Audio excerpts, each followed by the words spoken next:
With Phil stumbling drunkenly out of his bed, appearing in his head all the things he's wanting to be said. 19 minutes of Phil to Phil, with so much time to kill. He promised chill, but all he does instead is beg and shell. The stream's online and straight away begins to whine, but always fine as long as Shaz benign and doesn't step out of line. His content's immature for all to endure like fresh manure, but I feel sure he ran straight to feeling so insecure. The money earned from yesterday was withdrawn and long gone, as Phil spending impulse is always set to stay on. If supports are also slow and stays so low and fails to grow, you never know, the show may turn into an easy bingo. Once kicked off across the board with charge to what because his code can be ignored, just how much DSP makes us feel so bored. To help us fight or sleep and try to keep alert to watch a creep who play bingo, but Phil will bitch and why his sheep are also cheap while DSP is chasing green. We're seeing green across the screen as Phil's routine predictability rivals are so machinist, snorting, burping, leaning, ban. It matters not if that's fun, if child can't see if hours making feel less of a man. Takes a drink and starts his like before lunching into a big pretending there for bills when truth is there to buy a wrestling JPEG. Talks about his shitty life of college cat and fatty wife and all his strife of forgetting that tits done well and they were rife. With drama he will react but isn't act, that is a fact as he rehearsed to be exact in how he felt he was attacked. She's nearly over it and a win is in sight, with what to white despite Phil to light that tits were not white. We'll say alright it is okay and now it's time for Phil to play, but first he'll say that tits will help from being off the other day. And with those words we win again, it's never if but always when the game is won. Thanks to that we made it to the very end.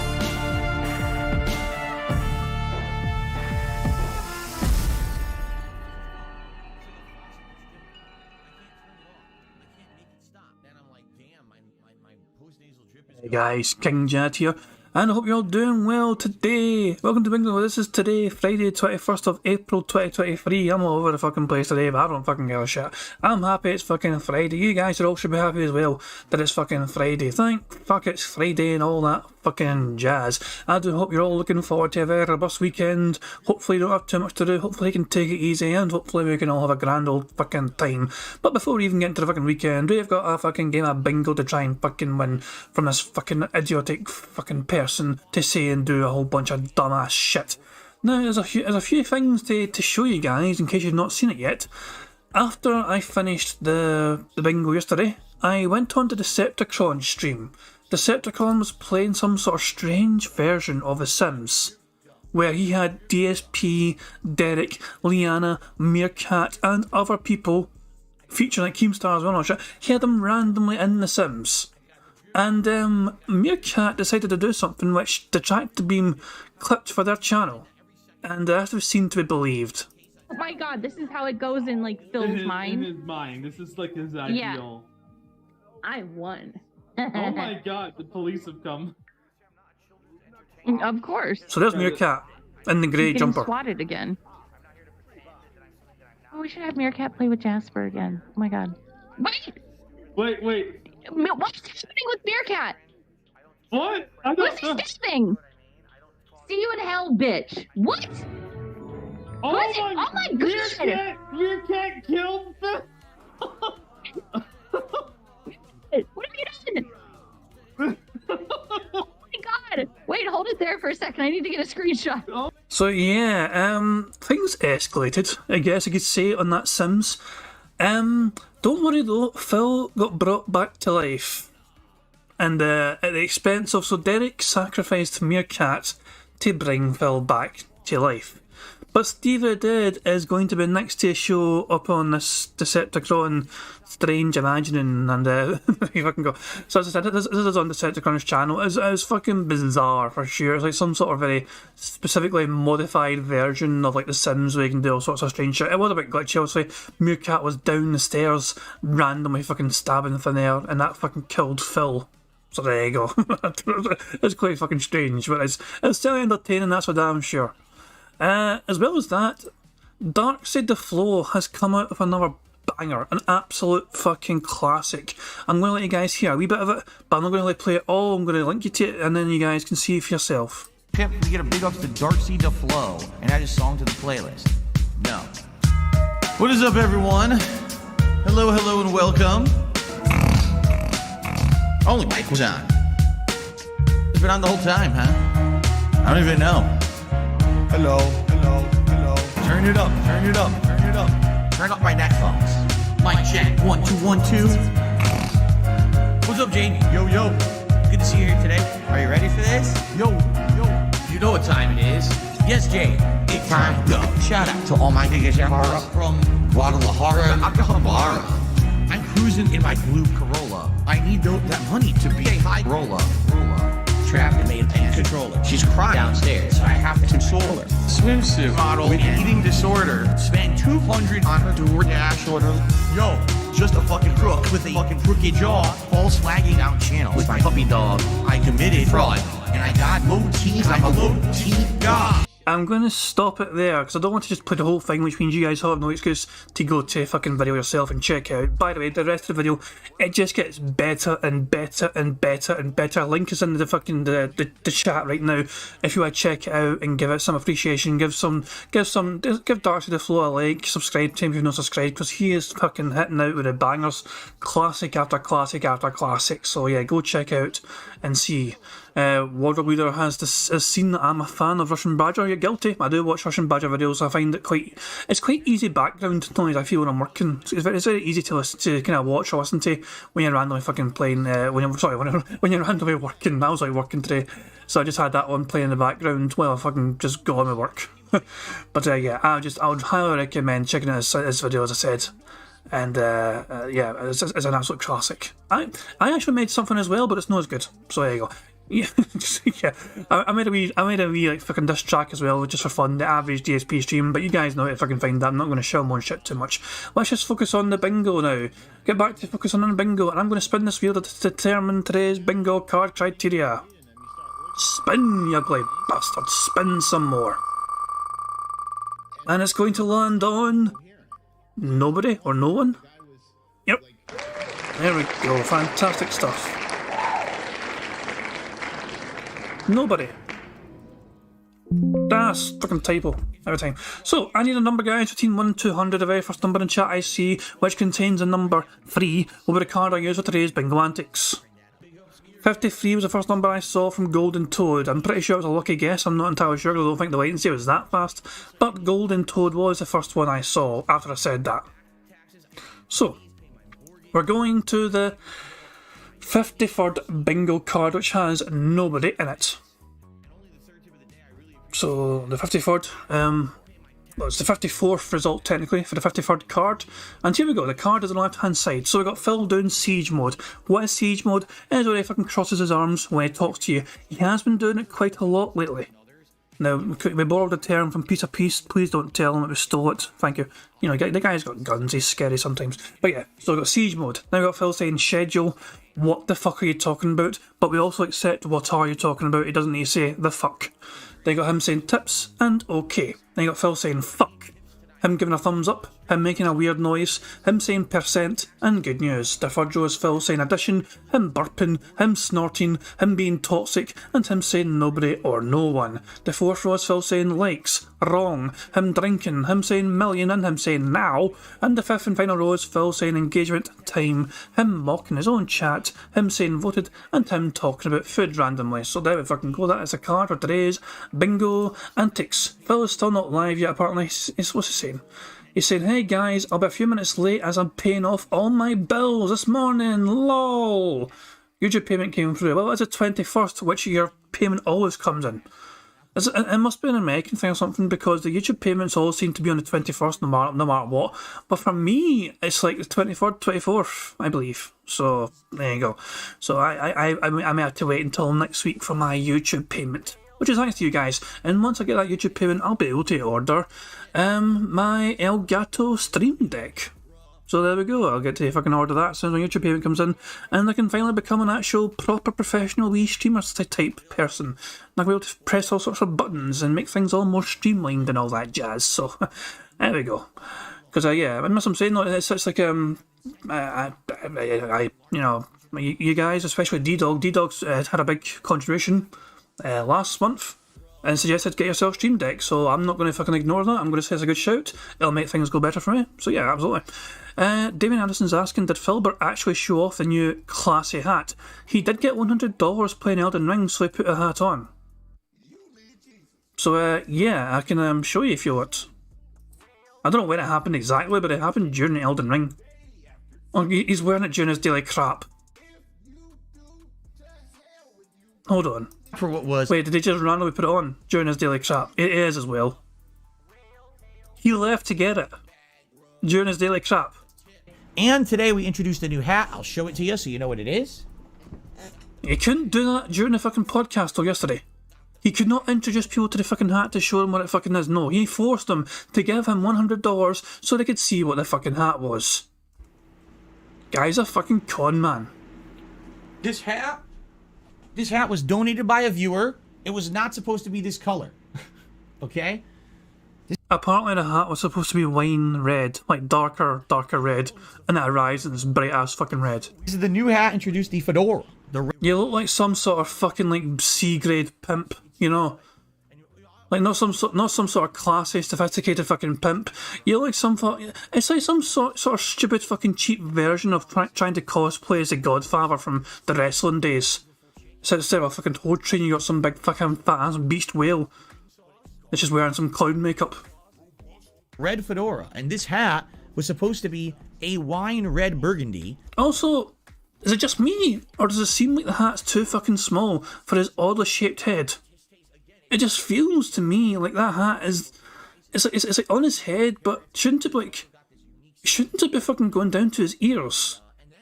It's a really small fucking hat. But Amazon sent this one instead. It's alright, it stands. It's like he's wearing a child's fucking hat, for fuck's sake. Anyway, that's Bill's fucking hat. Fucking hooray for that. Okay, I need to save the card. I forgot to save the fucking card. I got too fucking distracted talking about Phil's dumbass hat. And his stupid dumbass fucking essay.com version of being the Godfather. So let me just save it very quickly. There we fucking go. Good shit indeed. Fantastic. I am saving the right card, aren't I? Yeah, siege mode, schedule, whatever. Yeah, okay, that's definitely the right card. Okay, cool. One time I saved the wrong card, and we just fucking rolled with it because, you know, we're fucking halfway into the goddamn bingo. It was kind of embarrassing. But I don't think it would have mattered anyway. But yeah, this is the right card I've saved. Fantastic stuff. Great. There we go. I have the background remover website ready to go, should we need it. So cool stuff there. In case you're wondering how Phil did yesterday, during the whole day. So, Elden Ring, Phil got $103. Hat time. Fucking hooray for that. The night stream, Final Fantasy, the very start of a brand new playthrough for Phil. Only got $41. I don't think the night crew like it that much. So overall, Phil got $144. Now this is not a big issue, obviously, because Phil got paid today from YouTube. Which is going to be like, you know, how much fucking money would that be? I don't even fucking know. Thing is, though, Peace, I don't know if Peace is still trying to calculate the figures, because it's a case of trying to calculate everything, not just from DSP Gaming, but then DSP React's channel as well. There's 100 odd members from DSP Reacts to take into account, and also the random ad revenue that'll fucking generate. I'm not entirely sure how close down we are these days when it comes to how much Phil's making. But I don't know. But essentially though, Phil did get paid today, so he should be very fucking comfortable, and he should not, in theory, be in full beg modes. But then again, it is fucking DSP. He is always fucking, you know, begging. Doesn't matter what fucking happens. He spends his money as fast as he fucking gets it, which means that fucking money essentially is already fucking gone. You know, today was a fucking payday for him. He woke up, he sees money, he spends money, he needs money. That's just fucking the cycle of life when it comes to DSP and his shitey ass fucking life. So, what do I need to do? I need to fucking get a bingo card set up, don't I? So, in case people are new to the bingo, first of all, welcome. I do hope you're all doing well. Secondly, there are a variety of ways we can get free spaces for our bingo card that you see on the screen before you right now. First of all, if Phil snorts 25 times before he starts recording for his gameplay for YouTube, that will be a free space. If he burps 10 times before he starts recording for his gameplay for YouTube, that too will be a free space. If he gets 100 likes and he blows bubbles for his dumbass audience before he starts recording for gameplay for YouTube, that too is a free space. And if we get 100 likes on this very stream, that will also be a free space. These things can double up as well, so for example, if Phil snorts 50 times or he burps 20 times, that is an extra free space. It's not just one and done. 25 snorts, free space, 50 snorts, a second free space, and so on and so on and so on. Otto Insane in chat is asking, did Halif, who is a new baby whale, get limbed yesterday for asking why Derek could endlessly repeat and he couldn't? I see his chat mention it. I have no idea. But it is very possible because you're not allowed to fucking question Derek. You're not allowed to fucking question why Derek is allowed to do certain things and other people are not. I remember back in the fucking Twitch days, man, like fucking think, I'm pretty sure I was on Phil's Twitch chat and I was asking Derek about his playlists, his YouTube playlists, and he requested mods to ban me because I asked that, and the mods are apologetic, but they made it clear that if Derek asks them to do something, they kind of have to do it. The thing is, Derek has more power than the fucking moderators of DSP. That's the simple truth of the matter. Whatever Derek wants, essentially, Derek gets, for the most part. Unless he's submitting fucking endless fucking videos for DSP reacts. Oh my god, I don't know, yeah. Bob Law's asking me what made you do that rap. I was just bored. Sometimes I get bored and try and flex my creativity, and I think it's one of those things where it's like, it was something I didn't put a whole lot of time into my dumbass week. In case people aren't aware, I made a fucking new wee, a new wee diss track of sorts. I'll show you guys, fuck it, you know. I'll let you guys suffer for it, 2 seconds. I'll let you guys endure it. Why not? I am in charge and I can make you guys suffer. So hold on. That is there. Pause it there. Cool. Shush. Hold on. So Phil's not live yet, is he? No, he's not. So I made this, and because this is like one take as well. I didn't fucking try and mess about with it too much. I just threw it in Audacity. I already had everything writ out, and I performed it once, and that was it, and just exported it. Done. I didn't put it this way. Compared to Dark Side of the Flow, who obviously put a lot of effort into his fucking song, mine was a lot quicker to fucking make because I just didn't really. It was a one and done kind of thing, you know what I mean?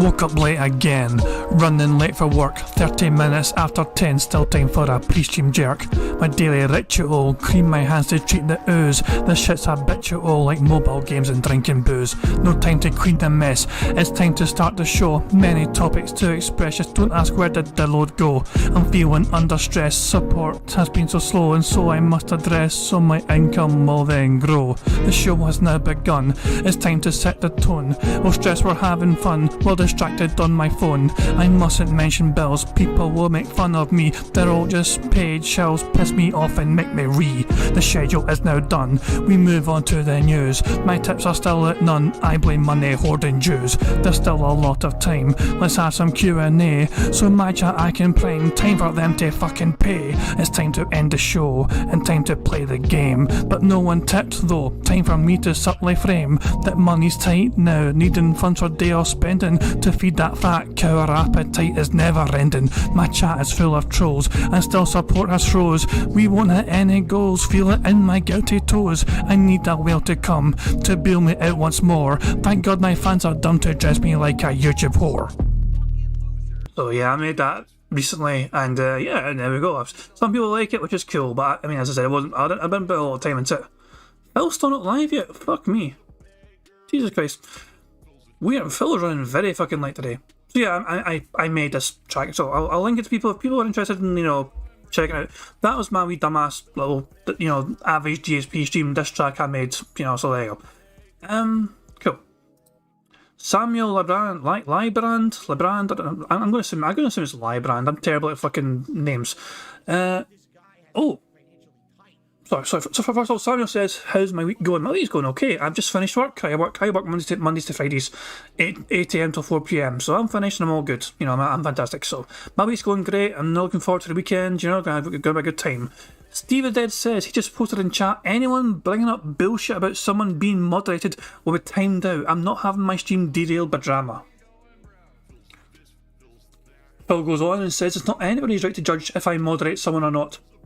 Nor is it productive to talk about it inside on our streams. So, yeah. People are not allowed to have opinions. People are not allowed to fucking question Phil's fucking decisions. We all fucking know this, of course, but I don't think Phil's chat really knows it too well. And Phil just said, it's fairly simple. Drama is against the rules, so if you start some today, you also be moderated. It's perfectly fine for Phil to start drama though, of course. He fucking thrives off it. He needs it. He demands it. So there we fucking go. Someone purposefully annoyed me last night, did it on purpose for attention. They fucking asked why Derek's allowed to fucking say whatever the fuck they want constantly, non-stop, and he's no. Banned, banned, banned, banned, banned. Gone. Forever. Phil's saying, I have no time for childish bullshit no matter how much someone might want to start it. It's supposed to be a chill stream. Childish bullshit? Motherfucker, you play fucking video games all goddamn day long. You are a fucking child. You don't have to fucking do anything without someone holding your goddamn fucking hand. You can't make any fucking decisions on your own content without someone holding your goddamn hand. You can't do your job without someone holding your hand through the whole goddamn thing. Jesus fucking Christ, man. And he's not even going to fucking start yet. He's fucking going to go to the restroom to cream his hands. I'm going to go to the restroom and then we'll start. So he's in a heated mood already. He is fucking really fucking salty as hell. He has just been paid. He should be in a happier mood than this. But I guess because the fucking chat are revolting, not just in the usual kind of Derek way of revolting, but actually fucking question Phil's logic, Phil's decisions on why people are getting banned for no real reason. I guess he's not happy that they're fucking questioning his decisions. So there we go. Ah, beautiful. Unbelievable. So yeah, Phil's a salty little bastard today, and it is glorious. This should be a good salty stream, I hope. I really hope so. Money, yeah, yeah. Money, money. Oh, money, money. Yeah, yeah. Money, money.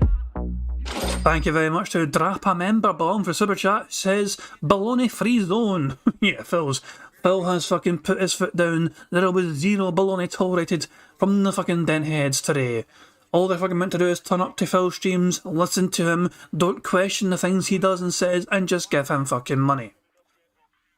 I mean, it's amazing that he thinks.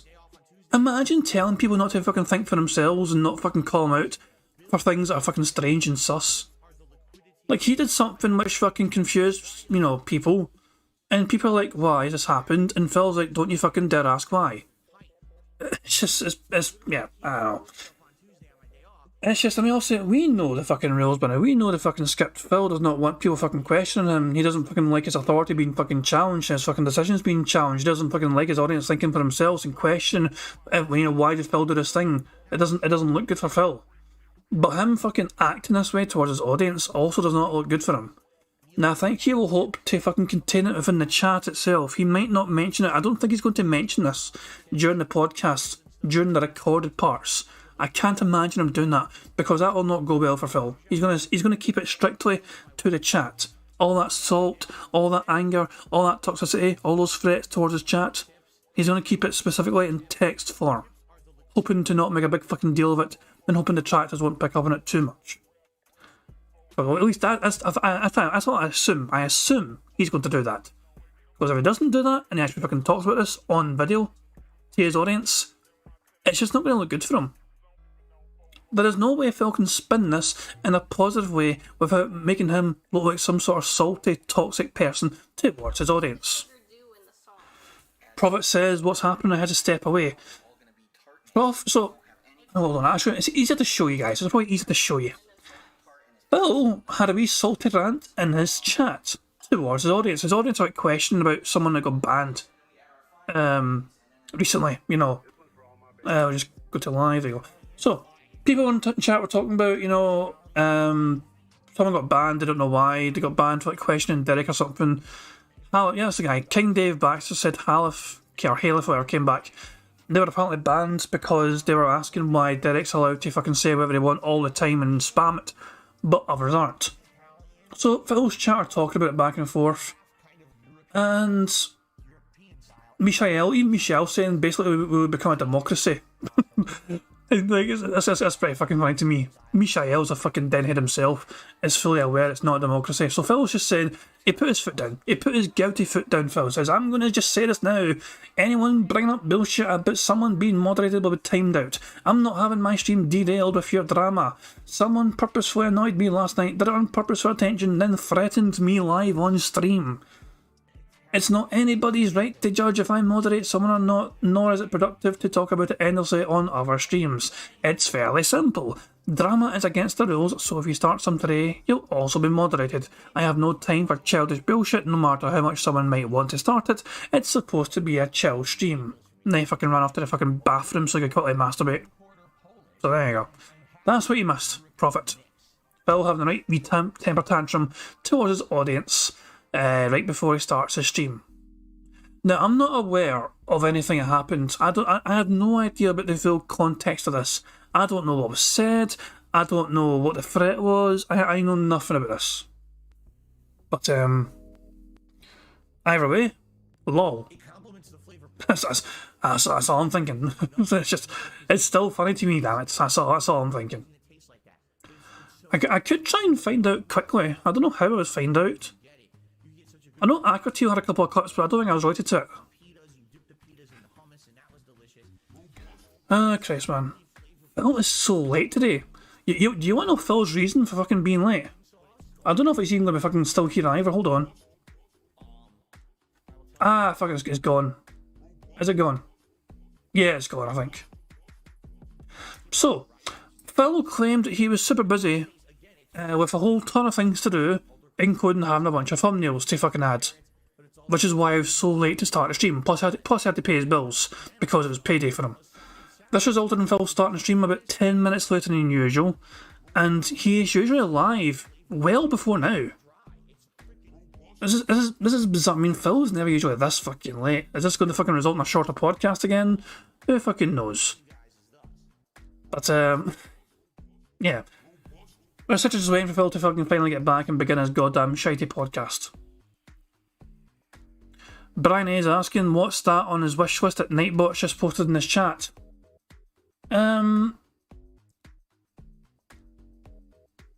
Yeah, it's a link. Want to contribute to the streams and help lower the cost of new releases?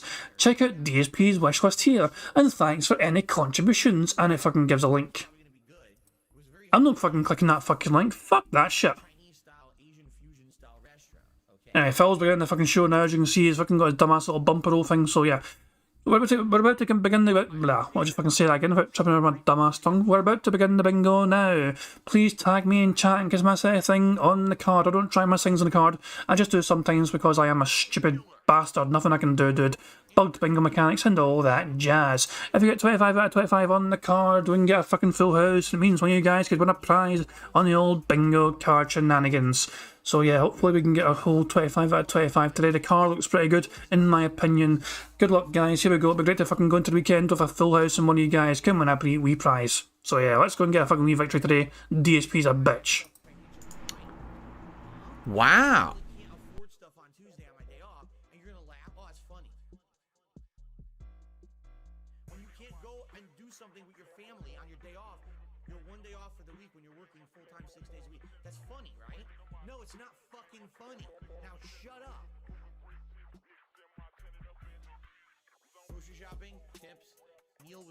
God damn it. I wasn't muted. I was on mute the whole goddamn time. My question for you guys was asking, do we count Phil being toxic and do we count him mocking his chat? His stream was live at the time. And so he knows typing in his chat. That is that counts, I think. So yeah, I'm going to tick those two already. Mocking his chat, him being toxic. There we fucking go. By the way, WoW is. I have WoW as part of the card. It's not on this card, but it's a potential option. I'm not counting that as a weird noise. Hello, everyone. Amazing. How y'all doing today? Welcome to the show. I'm a bit tied up at the moment. Just getting everything in order here. How is everyone today? Today is Friday, the 21st of April, 2023, and indeed, I am Phil, and I am here on the Level 1 podcast for all of you this morning. Hello, hello. How you doing? I hope you're all doing well. This is a lovely Friday, of course, the beginning of the weekend for all of us here, and a lot of streaming fun right around the corner, correct? And I hope that you're ready to have some good times with me in gaming, some React content this weekend, a good variety of stuff coming up. And for those of you here live, my apologies. I'm a little late by about 10 minutes or so. Today, Get the fuck out of here. 10 minutes or so. It's almost 20 minutes, you fucking lazy bastard. we're was my... Whoa! Okay. Something interesting, guys. Guess what? Someone had mentioned to me that there's a lot of ads seemingly running on my stream last night. I just got a pop-up saying ads will begin shortly. No, they will not. Skip ads. What do you mean skip ads? I thought you were on YouTube Premium. Holy fucking shit, man. What the fuck's going on? What the hell is going on? D-Dog says he said good times. Does it count for time? If he says time, it counts. So yeah, it's yeah, definitely. If he says time in any way, it counts. I missed that. So yeah, good shout, good spot. Yeah, Phil was having a fucking weird one for me. We'll just rewind it just to make sure I didn't miss anything. Today was my... Whoa! Okay. Something interesting, guys. Guess what? Someone had mentioned to me that there's a lot of ads seemingly running on my stream last night. I just got a pop-up saying ads will begin shortly. No, they will not. Skip ads. This is something new on YouTube that just happened live. I was like, what the hell is that? That's really weird. Okay, I'm gonna have to go into my ad settings later. Apparently, YouTube has something new they're doing on live streams where they're trying to run ads constantly, and you have the ability to disable it manually, because I just did. It was gonna run an ad break for you guys, even though the show just started, which obviously I don't want. I wonder what that's from. I'm actually wondering, is there a setting that I can edit that maybe now is checked by default? There is. Live ad settings. Automatically place mid-roll ads during your stream. Uncheck and save. That's new. So now we have our explanation of what's going on. So YouTube on their streams has instituted a new thing where they're going to try to automatically run ads during a live stream and you don't control it. Because up to now, I've always controlled all advertisements on my streams. I think the only exception is when you're starting the stream, an ad might run, and then that's automatic. But outside of that, any ad breaks, I control. And then last night, I was streaming Final Fantasy V for the first time, and people were saying, Phil, are you aware there's ad breaks playing? And I was like, no, like, I'm just playing the game. What are you talking about? And they're like, nah, it keeps happening. So, I guess this is something new that YouTube has instituted. Yikes. I'm glad I caught it now. I certainly don't want ads running. What do you mean you're glad you fucking caught it now? You didn't catch fucking shit. Your audience fucking caught it last night. You ignored it and it was still a fucking problem today until it happened right in front of your fucking very eyes. So yeah, no, you didn't fucking catch it fucking now. Is this some sort of strange control issue for Phil, or because he's not in fucking control of the ads himself, he feels threatened and so has to fucking take action or some push? Kinda strange. Phil said now, technically. Yeah, okay, true, yeah. I usually think of it... I mean, hold on, did I say it with the A? When Phil begins a sentence with now, he really fucking emphasises the A. But I feel sometimes if it's like at the end of a sentence, you don't hear the A. I guess this is something... So let's see if we can hear the A. And people were saying, Phil, are you aware there's ad breaks playing? And I was like, no, like, I'm just playing the game. What are you talking about? And they're like, nah, it keeps happening. So, I guess this is something new that YouTube has instituted. Yikes. I'm glad I caught it now. Yeah, I'm going to count that. It's definitely, you can definitely hear the A. And I'm glad I caught it now. I certainly don't want ads running during key parts of the stream. What's the point of you tuning in if you miss part of the stream because there's ads running? That's really stupid. Who would even want that? What kind of a stream would just want ads to run randomly at any time? Even a television program controls the ads.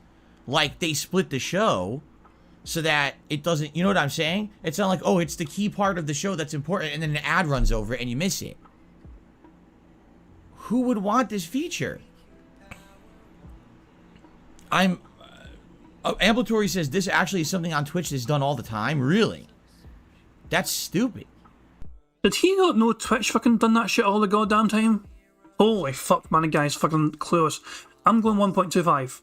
I'm already going 1.25. Fuck it. So what I'm gonna have to do is when I set up streams moving forward, I'm gonna have to look for that option and make sure it's unchecked because it was automatically checked for me, and I don't want that.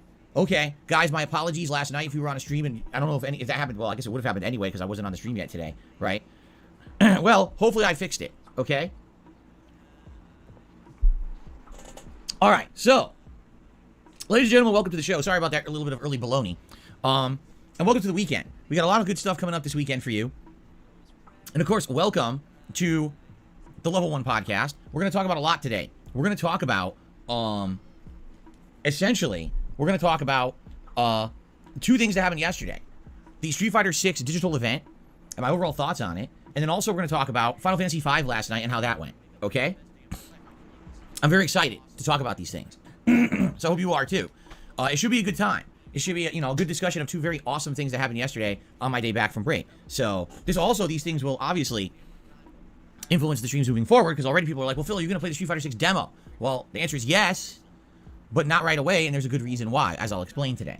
Okay? But anyway, if you haven't seen any of the content from yesterday, all right, there's a few things that you should check out. On this channel, all right, last night, I started Final Fantasy V Pixel Remaster. Really loved it. We're going to talk about that in a moment. Give it a look.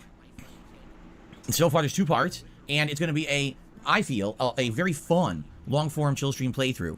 I say long-form, but not really. The game only is about 20 to 30 hours long. It really depends on if you do side content or not. But man, that's a great game right now. It's done really, really well, in my opinion. So we'll talk about that in a second. I don't want to jump the gun, but that's live. You can check that out right now. 2 hours, and I cannot wait to jump right back into it tomorrow night because the game is so good.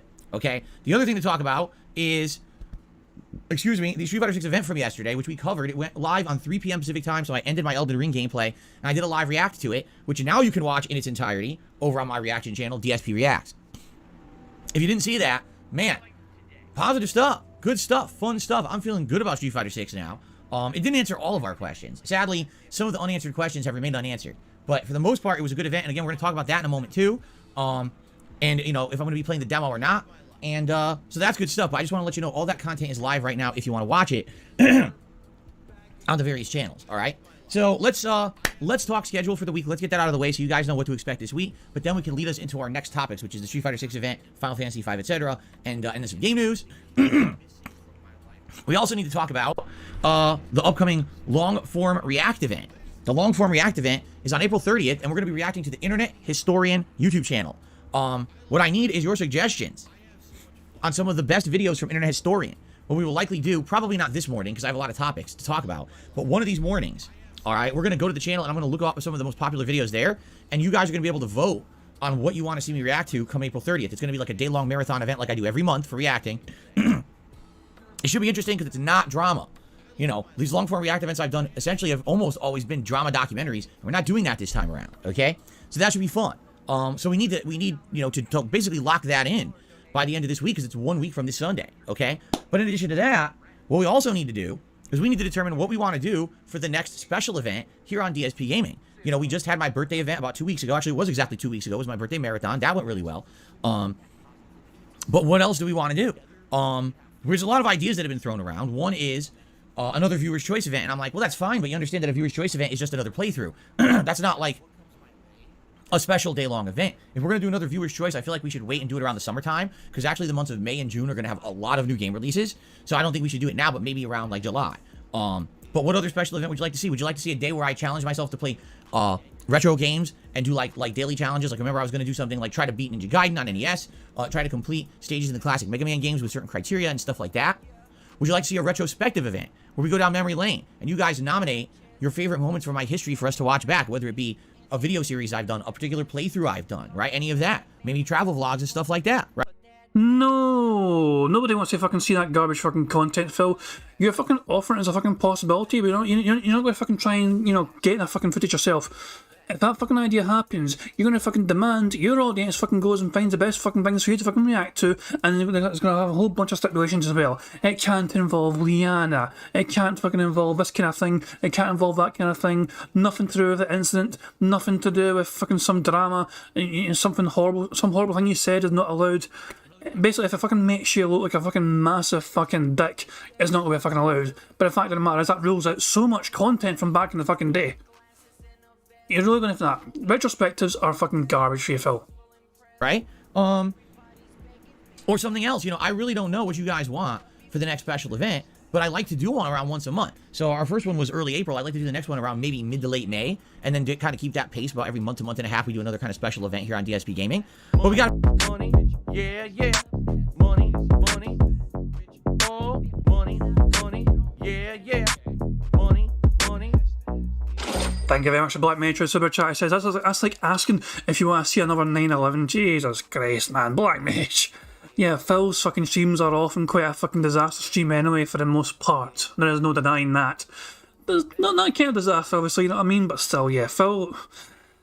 It's just so hard to endure Phil's garbage without a fucking filter through it. You need some kind of detractor filter through it for the most part. You need like a Meerkat or Decepticon or whatever, or even piece of Peaceware to fucking just get you through it. You know, like all these detractors have their own different ways to fucking help you get through Phil's garbage content. Bingo's good for the podcasts. Not really good for gameplay. Remember I tried to fucking do it for gameplay before and it was garbage. I fucking bailed from that because it was just fucking driving us crazy. But yeah, it's like, that's what I'm saying. It's just raw DSP, unfiltered DSP in his natural fucking kind of free-flowing style. Horrible to endure. May, and then kind of keep that pace. About every month to month and a half, we do another kind of special event here on DSP Gaming. But we got to figure it out. I actually have no clue really what it should be. So we need to begin this discussion because we need to start planning it. If we don't plan it, you know, we're not going to know what we're doing. So let's talk about it. All right, shall we? Just be spontaneous, you wee bitch. Just do something on the fucking fly. Just do the first thing that comes to your fucking mind. You fucking make a decision, you know. It's not to your audience to fucking hold your goddamn hand again through it. Money, yeah, money, oh, money, yeah, money. Thank you very much to Prophet for a super chat. It says, Black Mage can't handle his ganjaness. Nah. I'm gonna put a fuck. No, you guys need to fucking calm yourselves down. Alright? You both enjoy the ganja. That's perfectly fucking fine. It's not a contest to see who's the fucking most beast mode at taking and consuming the most ganja before you fucking black out. You guys both enjoy the ganja. It's meant to keep you guys chill and calm. So there we go. Let's just rein it in. You can enjoy as much ganja as you fucking want. Each to their own. Black Mage can handle as much as he desires to handle, just like you can, Prophet. So let's just nip it in the bud right there. None of this fucking, you know, trying to one up one another with this fucking nonsense. There you go. If we don't plan it, you know, we're not going to know what we're doing. So let's talk about it. All right, shall we? Let's start thinking. Do you want a marathon of one game? Do you want a marathon of a series of games? Do you want to do a retrospective? What else would you like? Okay?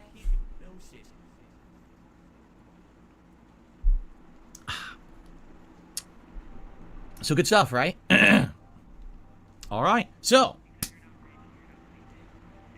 let's talk schedule, shall we? Because I want you to know what we're doing this week and why we're not doing the Street Fighter 6 demo today. Okay? Because there's a good reason.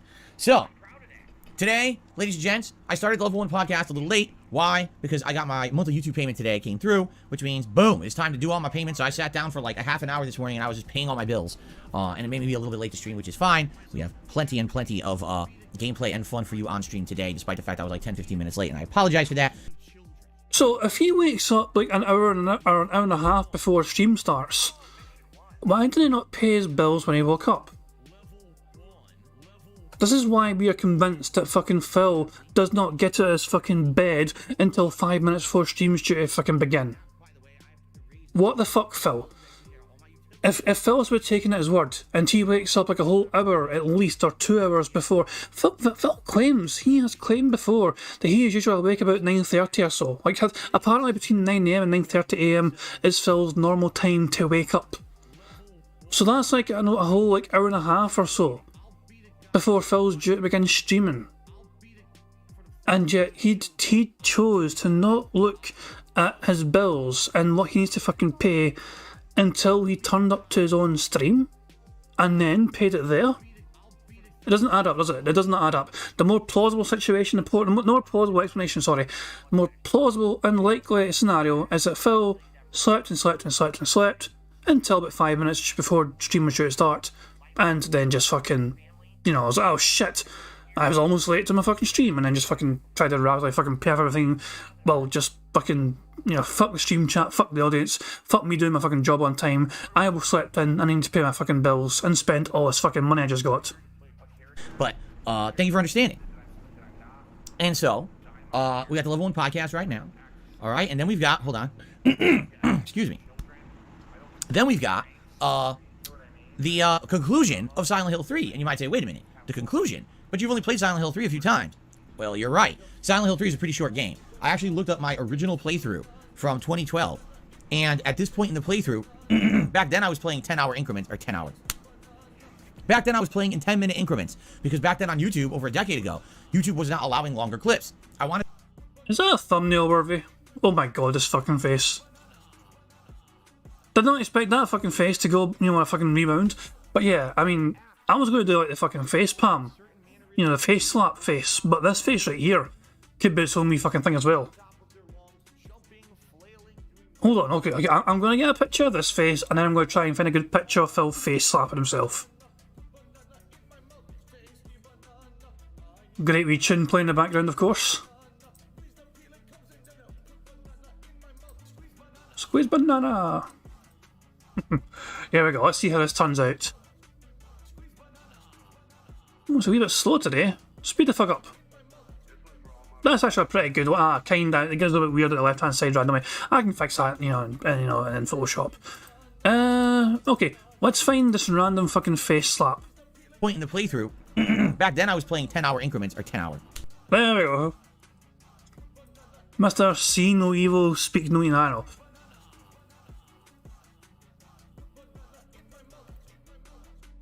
I could do it. Maybe right there. Actually, let's just... Okay, fuck it, I'll do this one, fuck it. Okay, hold on, so that... Go here, got that. Okay, cool stuff. That should be good, hopefully. Let's go here. And 2 seconds, okay, so copy that, paste that in here. There we go, and it turned out... Jesus Christ, man, it's like being back in fucking dial-up at times with fucking weight loads. It's a bit strange, but it's fixable as well. Fuck it. I don't know why fucking... I guess the website's just going very fucking slow today, this website anyway. Everything else is going fucking fine, speed-wise. Back then I was playing in 10-minute increments. Because back then on YouTube, over a decade ago, YouTube was not allowing longer clips. I want to say around 2012, the longest you could do was like a 25-minute video. And then eventually they did allow unlimited length videos. But anyway, so because I was doing shorter videos, I think I was at like part 37 of the playthrough or something crazy like that, okay? But the playthrough ends... Excuse me, if you can't tell, my post-nasal drip is very bad today. It's bothering me. I think the playthrough ends around like part 52. So if you do the math there, that's like 15 more parts. Well, 15 times 10 is 150 minutes. Divide by 60. So it's like 2.5 hours left. Yeah, the game essentially has about 2 to 2.5 hours left. Not a lot. Now, depending on how things go, all right, we're probably beating it today. The only thing I can foresee if we're not going to beat it today is if something makes us start late, which I don't think will happen, or and we have a lot of discussion or interaction that basically hinders progress, which is fine. My streams are interactive, and I appreciate contributions, and I shout them out. What do you mean it's fucking fine? You fucking bitch and whine all the fucking time about the fucking audience fucking distracting you from the fucking gameplay because they're fucking talking about something different. You fucking like discussion with your audience as long as it's fucking talking about you and the things you're fucking doing in your goddamn game. Heaven forbid your fucking audience talks about anything else that they fucking want to fucking talk about, which is not about you. Money, yeah, yeah. Money, money. Oh, money, money. Yeah, yeah. Money, money. Thank you very much to Barrett Wells for Super Chat. It says, or something crazy like that. Motherfucker, you have almost 200 entries in Skyrim. Yeah, Phil's channel is a lot of fucking Phil's channel is essentially Skyrim or Oblivion related shite tits. You know, he's replayed that game quite a few fucking times in the fucking past, and it's just fucking non-stop. It's like it never ends. You know, it's like there's almost as much fucking Skyrim content on Phil's channel as there is Street Fighter.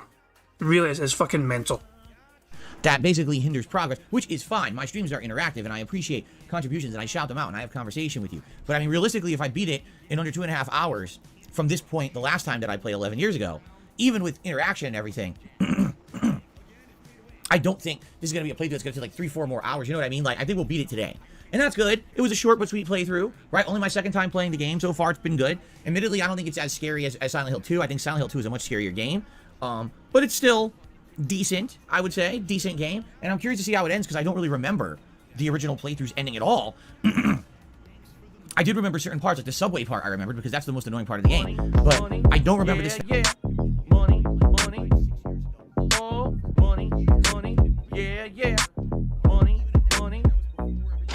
Thank Thank you very much to Barrett. We also super chat. It says Phil is a less successful oxhorn. The fuck's an oxhorn? Steve Red says oxhorn has a much nice. Is that a YouTuber? I actually have no idea who oxhorn is, so I can't even. I don't understand the reference. But if they're another YouTuber, then they're probably, you know, more. Are they a Bethesda streamer? Okay, I see. They're a Fallout Neckbeard. They're a Bethesda streamer. Okay, no worries. Yeah, I'd never heard of ox porn, so that reference was lost on me. I'm sorry, but there we go. But yeah, Phil is a less successful oxhorn. Phil is a less successful insert random name here. It's hard to think of many people more successful than DSP if such a thing even exists. I did remember certain parts, like the subway part I remembered, because that's the most annoying part of the game. But I don't remember this finale. Right now we're in the amusement part. I don't know what happens after the, where we are. I don't remember the rest. So I guess we're going to find out together today and, wrap it up, which will be a good way to end the playthrough today, okay? Now, later tonight, on the late stream, 6:45 p.m. Pacific time, it is the continuation of The Elder Scrolls 4 Oblivion. And just so you guys know, we are heading into the end game of the actual game now. We have one more Mages Guild quest. It's the big finale of the Mages Guild. Once that's done, we have completed every major guild quest line in the game. All of them.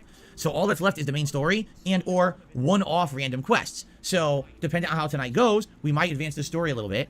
And I think what we're going to do in the next few streams, we're going to determine if I'm going to be doing the Shivering Isles DLC or not. I'm on the fence about it because here's the thing. Here we fucking go again. I want to remind everyone. I want to stress this fucking point crystal clear for people. The average Oblivion stream for Phil Burnell has generated about $65 or so in tips per stream. But Phil does not think this is good enough, so the game is getting a potential wage quit unless support for Skyrim picks up for him. Absolutely loved the Oblivion playthrough. More so than I thought I would. Immediately when we started... I say Skyrim, I meant Oblivion. But you get what I fucking mean though, Oblivion. If fucking support doesn't pick up for Oblivion, he is going to wage quit that sumbitch. Here's the thing, I've absolutely loved the Oblivion playthrough. More so than I thought I would. Immediately when we started with Oblivion, when you guys voted for this over Fallout 3, I was apprehensive about it. Because I thought, man, I just played Skyrim last year. And so 2 Elder Scrolls games back to back, 1 year to 1 year, might be too much overload of Elder Scrolls. That was number 1. Number 2, it's an older game, and I'd already played Morrowind, and Morrowind I really couldn't finish. It was just such outdated of a game, and it ended up becoming very boring for me, to the point where I just kind of gave up on it. And I'd always wanted to do a full playthrough of Oblivion, but I had tried it years ago, and it didn't work. People said it was boring, and so I stopped playing it. But now, today, I have an interactive stream where things are different, and the streams have been amazing. We've had great conversation, great fun. Money, yeah, yeah. Money, money. Oh, money, money. Yeah, yeah. Money, money. Thank you very much to Black Mage for super chat. It says Shivering Isles DLC is $10 whole, dude. You've got to bear in mind this is the same person that refused to fucking pay $4 to YouTube to watch the first Sonic movie. He reviewed Sonic the Hedgehog 2 movie without ever watching the first Sonic movie. He could have spent like $5 or so to fucking watch the first one as well on YouTube and see what that was fucking like and review that at the same fucking time and review the two of them together or something. But no, he chose not to spend $5 fucking to do that.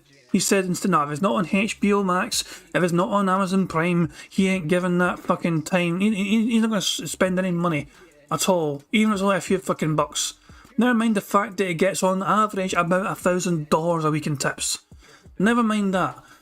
It's just crazy how fucking cheap he is at times.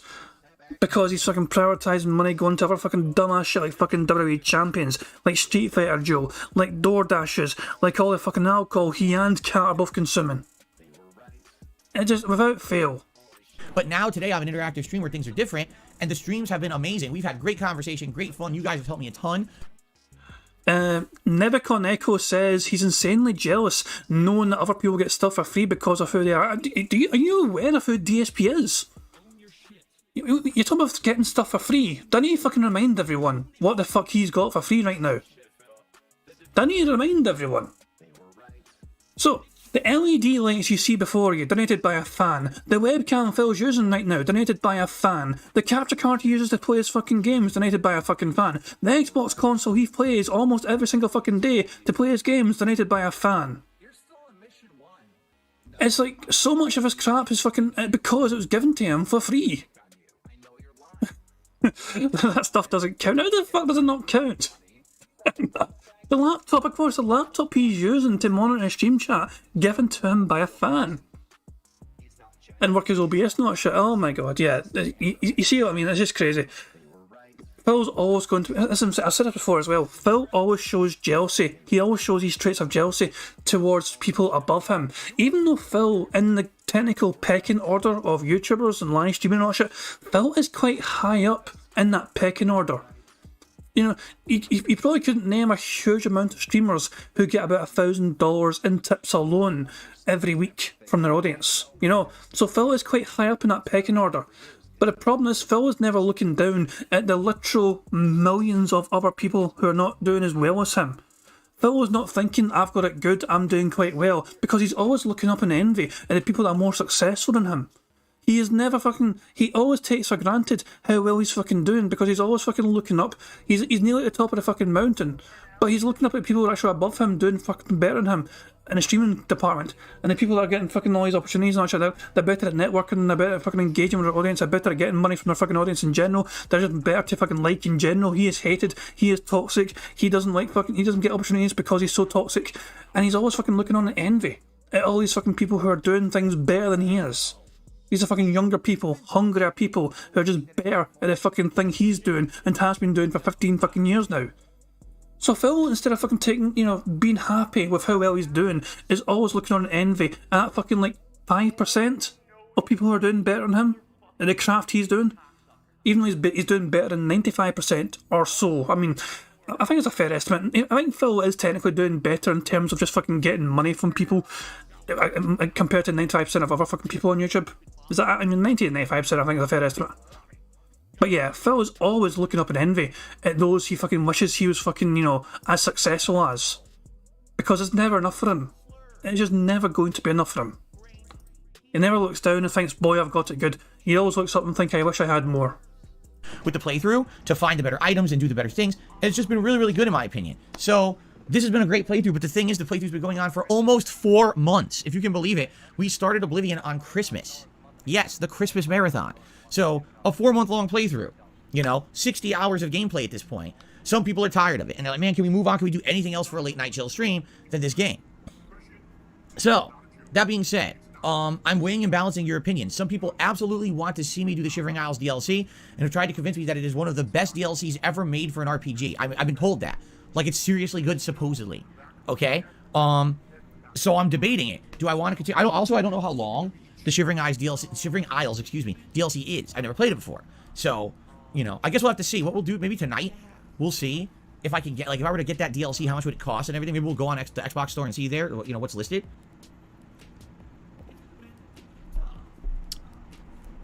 So I guess we'll find out, all right? But I'm considering it. I'm not sold yet. The way I see it, if we were to just focus on the story, we'll probably beat Oblivion within a few streams. Maybe a week or two, it's done. But if we do Shivering Isles, that could extend the playthrough another month, depending on how much content is in the DLC. I don't know. So let's talk about it tonight. Come by, 6:45 p.m. Pacific time. Let's chill. Let's finish the Mages Guild, and then maybe we'll consider what the next steps are. Okay? Cool. Tomorrow, Saturday, is my weekly React day. So that means we're going to head over to DSP Reacts after the podcast here for DSP versus the Internet. My weekly Clips React show where the members nominate clips for me to watch. The fuck's going on with the quality? Hold on. Let me fucking fix this fucking quality. I just went fucking potato mode. Yes, members have been nominating clips all week long. Tonight, after this second stream ends, I'll be sitting down and going through all of those submissions, forming the playlist for tomorrow's show. I'm excited, as usual, for our weekly React show. It's usually a great time, okay? Then tomorrow night on the late stream, we continue on with Final Fantasy V Pixel Remaster. I'm very excited for that, and I'll talk about that game in a little bit, because I have some initial impressions about it after having played the first 2 hours last night, okay? Sunday, it's going to be Elden Ring on the first stream, and more Oblivion on the late stream. Monday, it's going to be more Elden Ring on the first stream, and more Final Fantasy on the late stream. And then Tuesday, it's going to be more Elden Ring on the first stream, and the late stream's up in the air. I might want to do more Final Fantasy. I might want to do more Oblivion. It depends on how things go. Now, you might say, wait a minute, Phil. You just said Elden Ring 3 days. What gives with that? Why are you playing Elden Ring for 3 straight days? Okay? So there's a good reason. All right? There's a very good reason for this. Let's talk now about the Street Fighter 6 presentation and the demo and everything, because a lot of people want me to play the demo right away, which is a good reason why I can't. All right? So yesterday was... Please, there's a good reason. Apparently there's a very good fucking reason why Phil cannot play the demo straight away. I was watching Ravensdolphin play the goddamn demo already. He doesn't need a fucking... He's like, okay, there's a demo of this game. Great, I'm going to get straight into it. And I'm going to fucking play it. And I'm going to enjoy it. But Phil apparently has a very good fucking reason why he can't play it straight away. If it's to do with his goddamn dumbass schedule not being able to fucking deviate from it, I will laugh my tits off. The Street Fighter 6 digital event. And the digital event essentially covered the World Tour mode, which is the single-player campaign of the game. It also covered new features in Battle Hub with online matchmaking and things to do in the lobbies while you're waiting to play a competitive online match. And it also covered the Season 1 DLC. And then at the end of that digital presentation, they announced, hey, guess what, guys? The demo of Street Fighter 6's World Tour mode is now live, but only on PlayStation 4 and 5. So if you have PS4 and 5, you can play it right now. All other formats, which is basically just PC and Xbox, are releasing on Wednesday, April 26th. But Phil has a PS5, so why does he not play the demo? Okay? So there you go. So when that announcement was made, people immediately said, Phil, will you play the demo right now? And I was like, oh yeah, maybe I will. But then I thought about it and I looked into it. So here's how the demo works, okay? The demo is character creation, meaning actually creating your character. Oh, no fucking shit, Sherlock. Thank you for fucking explaining to me what character creation was. One more time, for people who didn't get that, for people who don't understand what character creation is all about. Okay? The demo is character creation, meaning actually creating your character. Wow! Excuse me. That you're going to be playing as during the entirety of the campaign of the game. Okay? So you want to be careful. You want to make a character that looks how you want them to look and is going to have, I think you make the base abilities. I'm not exactly sure how it works because I haven't played it yet, but I think you pick like the starter abilities of the character. So then once you create your character, then apparently there's about an hour to an hour and a half of gameplay where you go into the initial starter area of the game, you do the tutorial, you learn the basics, and then you do a little bit of open world roaming in the world, fighting people in the streets and leveling up and stuff like that, okay? So there you go. So that's what it is. It's not insanely lengthy or anything like that, okay? But it's a good taste of what the World Tour single-player campaign will be in Street Fighter 6. Sounds good. However, there's a caveat, all right? And that is that whatever format you play the demo on is the format you're locked into if you want to carry over your character to the main game. So for example, let's say I play on PS5 and I did the demo today, okay? And I create a character and I play for an hour and a half of the gameplay and wow, okay, great. But then that means if I want that character to carry over to my actual game that I buy, you know, when it comes out in June, I have to buy the PS5 version. There is no way to create a character, say, on PS5 and then carry them over to the Xbox version or carry them over to the PC version. You have to stay with the version you're going to play, do you see? So here's the problem. The Xbox demo doesn't come out until Wednesday. Guess what? I'm playing it on Xbox, all right? And there's a couple of reasons why I'm playing it on Xbox, all right? The first reason is this. Box off from view. Get your arse back, you fucking daft cunt. This, by the way, that was also gifted to him. Nebicon Echo, that was also gifted to him. It's fucking like $200 fucking joystick, some pish.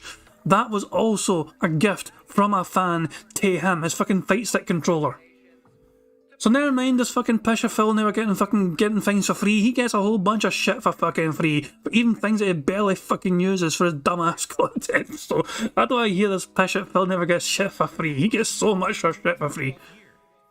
is my fighting game joystick. That is my latest one. This was a gift to me for Christmas 2021 from a viewer. And it was funny because when they got this for me, they had intended that I was going to end up using it a ton in 2022 for the Capcom Fighting Collection. Well, we all know how the Capcom Fighting Collection went. It was a dud. It came out and almost no one was playing it. Whenever I did play it, I was going to use this joystick, and guess what happened? No one played it on Xbox. I bought that game on Xbox and PlayStation. No one played it on Xbox, so this joystick went pretty much unused for most of 2022.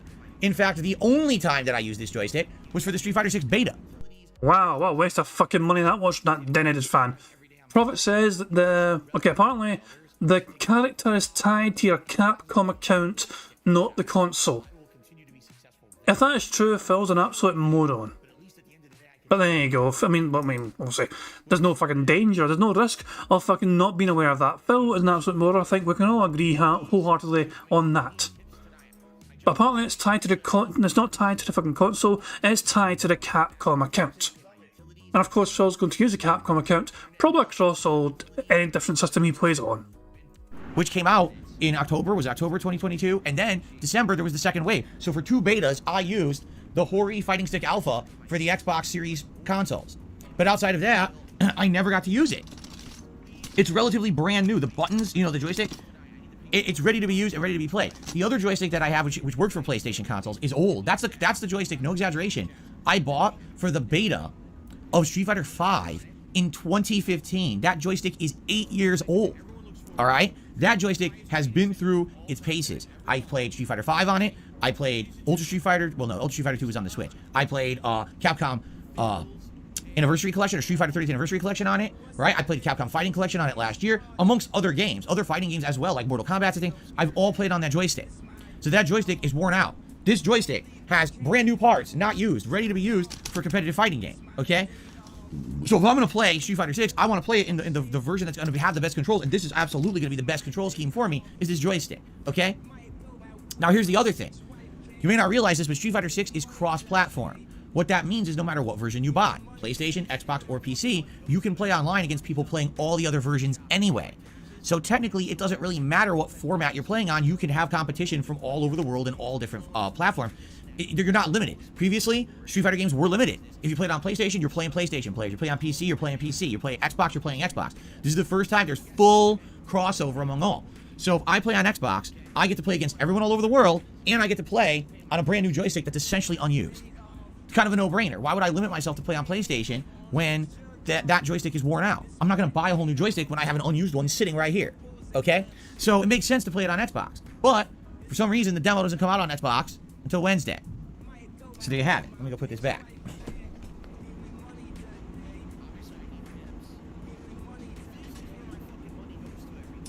So, it sucks. What are you going to do? But I've got to wait. Obviously, if I'm going to go through the demo and make a character, I want that character to carry over to the main game, and I have to remake the character from scratch again. So I got to wait for the Xbox version, okay? So the Xbox version comes out Wednesday. Well, Wednesday's my day off. So this Thursday, which will be April 27th, I'm going to be playing the Street Fighter 6 demo, World Tour demo, that is, on the main stream. So what it'll be is character creation. We'll take our time. We'll try to make the character look interesting, maybe look like me, all right? And give us some time to do that. What a fucking surprise. Phil's going to try and recreate himself in Street Fighter. It's just, oh my fucking god. Phil is never fucking interesting with his fucking character creation. It's always some sort of strange fucking twisted fucking version of him where he fucking sees himself as some sort of fucking buff dude that looks far tougher than he fucking ever could in real life. Like, Phil will fucking make his arms bigger than fucking usual and make himself skinnier than usual, and his character will have more hair than usual. And then we'll jump into the main game and we'll play for about an hour, hour and a half. If I end up finishing a little early, maybe we'll do a little bit of like a Q&A video where I'll give my impressions on what we just played and let you know exactly what I think, okay? So that's going to be Thursday's main stream now, all right? So let's lock that in now. Thursday the 27th, Street Fighter 6 demo of World Tour, all right? Now you might say, well, wait a minute, weren't you going to play that Game Pass game, something, Benedict Fox? Well, yeah, I was, but now that's going to basically not be played for now. And if it ends up being good and people want to see it, then we could still do it later on. But for now, I think the Street Fighter 6 demo takes priority. People would rather see that, including me, okay? So that means Thursday night will be either Oblivion or Final Fantasy V. And then Friday is the premiere of Star Wars Jedi Survivor. And I think that entire day, the first and second streams, we will play Star Wars Jedi Survivor. Okay, then that Saturday, there'll be DSP versus the Internet and more Star Wars Jedi Survivor. That Sunday, April 30th, is the marathon, and that's going to be me reacting to the Internet Historian channel. And then starting that Monday, we're going to start alternating, where one day will be Star Wars, one day will be Elden Ring, and then on the night streams, one day will be Final Fantasy V, and one day will be Oblivion. And that'll be the schedule moving forward into May. In May, we have new games coming out, including Redfall and other stuff as well. Okay? Sound good? So that's what we're going to do. That's how it's going to be handled. So let's recap the schedule. All right. Today, the conclusion of Silent Hill 3. And then tonight... Money, money, yeah, yeah. Money, money. Oh, money, money, yeah, yeah. Money, money. Thank you very much for Logan K for the super chat. He says, he's missing the point. He claims to be an interactive streamer. Yesterday, his chat told him exactly what he wanted, and... Sorry, let me read that again if I'm butchering it. So, Logan says, he's missing the point. He claims to be an interactive streamer. Yesterday's chat told him exactly what they wanted, and he's making excuses. Phil's ignoring his chat. He's ignoring the requests. He's ignoring the suggestions. And basically, he's being a dick to them as usual. Recap the schedule. All right. Today, the conclusion of Silent Hill 3. And then tonight, Oblivion. Tomorrow, DSP versus the Internet on the DSP Reacts channel. And then Final Fantasy V. And then Sunday, Elden Ring and Oblivion. Monday, Elden Ring and Final Fantasy V. Tuesday, Elden Ring and either Oblivion or Final Fantasy V. We'll determine what we want to do that last day. Wednesday's my day off. Thursday, the Street Fighter 6 World Tour demo on Xbox. And again, either Oblivion or Final Fantasy V. And then Friday, all day long, the premiere of Star Wars Jedi Survivor. Saturday, DSP versus the Internet and Star Wars. Sunday, the marathon event on April 30th, where we're going to be reacting to the Internet Historian. So there you go. That is the schedule literally for the rest of the month laid out for all of you. I hope that sounds good. Now, there will be other content as well. For example, tonight at 6 p.m. Pacific time, I know that's a weird time, I am releasing my review of Peacemaker, the HBO Max series. I have watched all 8 episodes of this show, and it ain't pretty. Let's just put it that way. Funny how you had a whole bunch of fucking free time out of nowhere to watch all these episodes, eh? Mister, I have no free time to do anything fucking important for my streams or whatever. Had all this spare free time all of a sudden to fucking just binge watch 8 episodes back to back. So yeah, there you fucking go. Where does Phil get the free time? Nobody knows. My review is going to be very, very, very, very, very, very critical. Because, yikes, the show was not good. So go check out that review, 6 p.m. Pacific time over on DSP React, okay? That's coming out. Now, what's my next review style content over there? Well, my wife and I have been watching all of the Harry Potter movies, okay? And so not only has he fucking been binge watching fucking, you know, the fucking Peacemaker shit, and also watching other shit for his fucking crappy React channel, but in their spare time he's fucking just watching these Harry Potter movies, all 8 of them, with Kat, as well as watching other YouTubers play games better than him. I'm starting to think that Phil has far more free time than he was alluding to. we are about to essentially finish them within the next week. We've got maybe a half an hour left in Deathly Hallows Part 1, and then we got to watch Deathly Hallows Part 2, and then we've watched all the Harry Potter movies. And what I would like to do is a special video where I essentially talk about my thoughts about the Harry Potter movie series as kind of a retrospective collective event. I've watched them all now within about a month's time, and also I just played Hogwarts Legacy recently, so it'll be interesting to talk about the things between the game and the movies and the overall, you know, themes of the movies. And having watched them now, you know, this is like 10 years after the fact that they ended. It's kind of interesting to look from that different perspective of being older and you know, how these movies play now versus how they did back when they were new. So I'm gonna do a special Harry Potter retrospective video on DSP Reacts soon, likely later on this week. This will also be a perfect time to do this because they are coming out with a new series you didn't hear. There's supposed to be a new HBO Max Harry Potter series that they're going to be making. So now's a good time to talk about Harry Potter, right? So this would be an interesting video when I do it. Outside of that, I think the next movie I'm going to watch is Godzilla vs. Kong. And I know that's weird, but did you know they just announced the sequel? They're actually making a second Godzilla vs. Kong movie. I don't know how. I really don't. I haven't seen the first movie, but you would think the first one would have been it. No, they're making a sequel. So if they're making a sequel, I guess I should watch the first one and give you my opinion on it, okay? So I'm going to. So that's going to probably be the next actual movie that I watch off HBO Max. Keep in mind, next month, HBO Max is merging with Discovery Plus to become Max, just a service that has all this content on it. If that's the case, when that happens, I may get rid of my Hulu.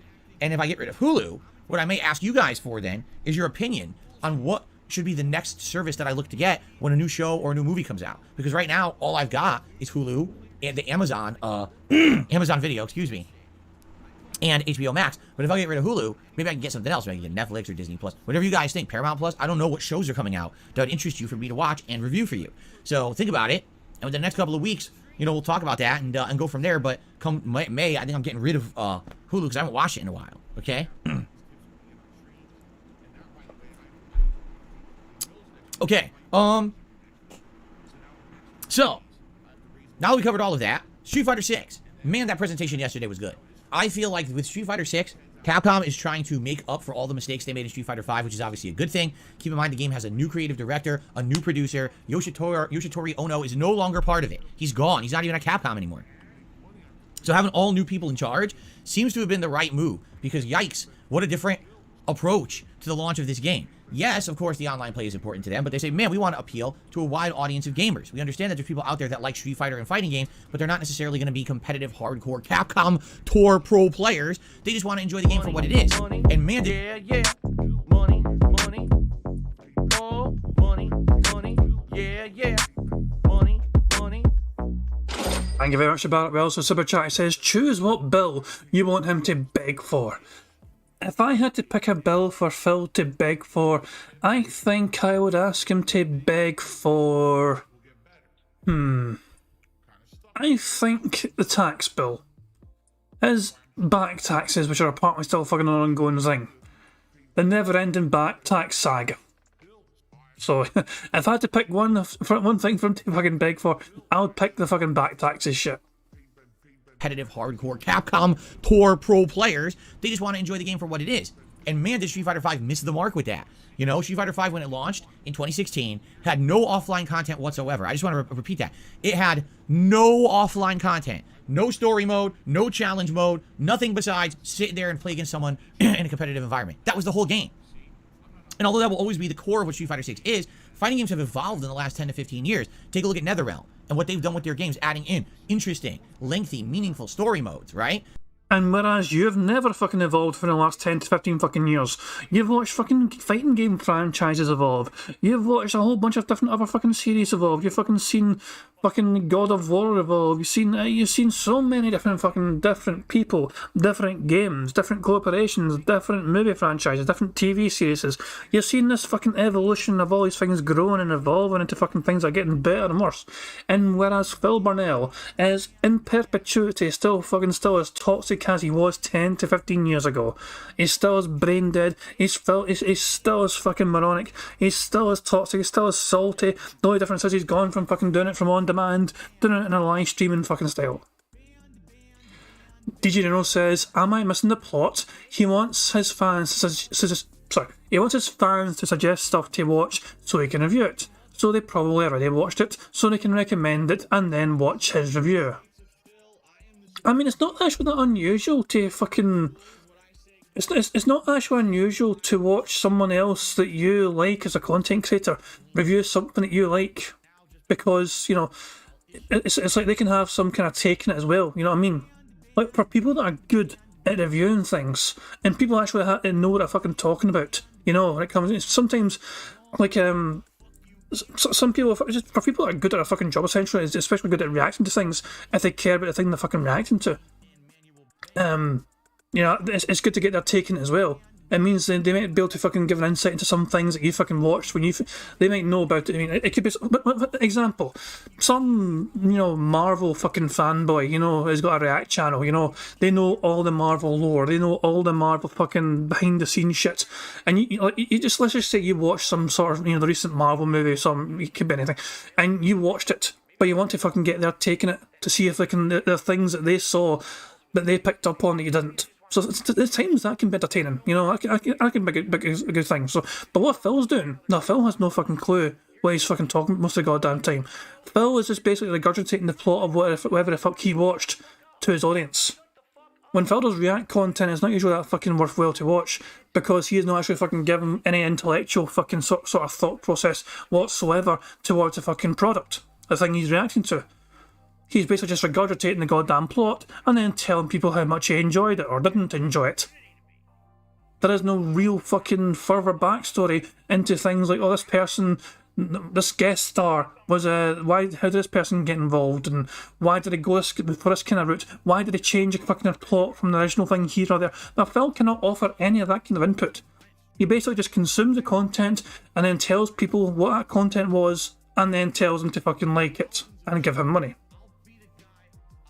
Adding in the Crypt, which is a whole offline mode where you can explore, unlock content, do challenges, the challenge towers and stuff they put into Mortal Kombat, and to some extent Injustice has followed along that same plot line, or that same design line, and now other games have followed suit as well. Tekken and stuff, they try to add in other content, which is great, and Capcom seemed to be the only company that didn't get that. You know what I'm saying? Like, they didn't seem to understand that people just don't want to sit there playing it competitively all day.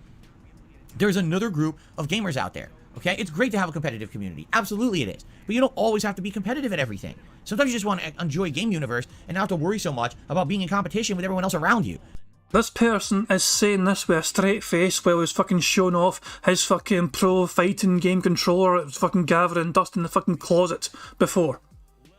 He's like, I'm going to fucking play this game. I can't play it in fucking PlayStation because I fucking want to fucking use my fucking special fucking, you know, fighting game controller to use on the Xbox. I'm gonna wait for the Xbox version to come out so I can use my fancy fucking gifted control fighting stick things. Phil, you cannot fucking pretend to be relating to the fucking casual fucking gamer when you're fucking determined to wait until it comes out on Xbox so you can use your fucking dumbass gifted fucking fight stick to fucking pretend you're a fucking professional Street Fighter player. You're a fucking delusional cunt, Phil, you really are.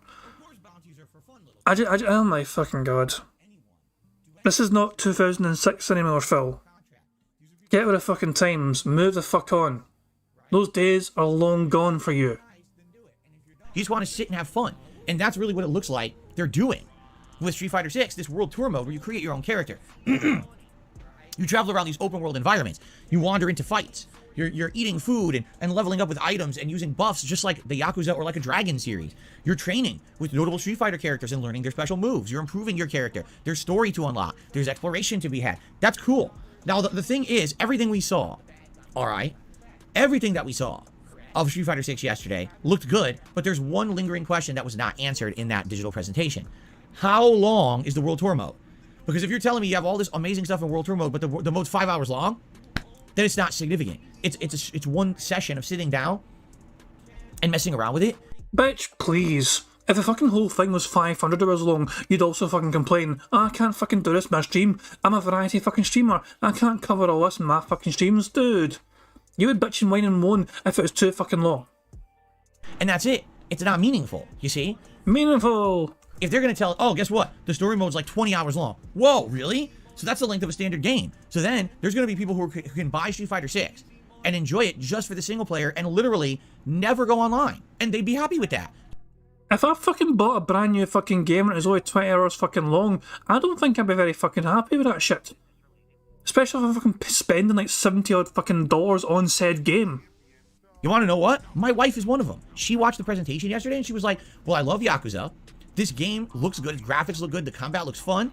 She even said what I might do is if I play Street Fighter 6, she doesn't want to learn it competitively. She might use the new modes that are available to make it so that there's one button special moves. So instead of having to learn all the competition and all the, instead just do button combos like hit, light, heavy, heavy, super move. And now you can do combos just like you're playing Yakuza. And it'll feel like you're playing that game only with Street Fighter. What's wrong with that? Nothing. And that makes this game interesting to a whole new audience. Okay, I just wanted to pause Phil there, just to, fucking give us a wee break. Also, he said wrong. What's wrong with that? That gives us our first bingo of the goddamn game. Also, very interesting point to pick up on. They're buying 2 copies of the brand new Street Fighter 6 game. One for Phil, and one for Kat. So, those whales better get fucking tipping now if they want to fucking afford a full game. 2 full games. Right? They also announced that if you get the DLCs, those DLC characters will later on be integrated into the story mode as well. So it sounds like they are putting a lot of effort into this. You know what I'm saying? But again, if the game is 20 hours long, that's amazing, and people will buy it for $60. Because by the way, the price of Street Fighter 6 is $60. They didn't charge $70. They did not give in to the temptation of all the other game developers around them saying, we just want to charge $10 extra just because we can. No, they're keeping the price of Street Fighter 6 at $60. So not only are you getting a full-fledged competitive fighting game, you're also going to get these other modes, and it's all the same price. They're not overcharging you for it. That's really nice, okay?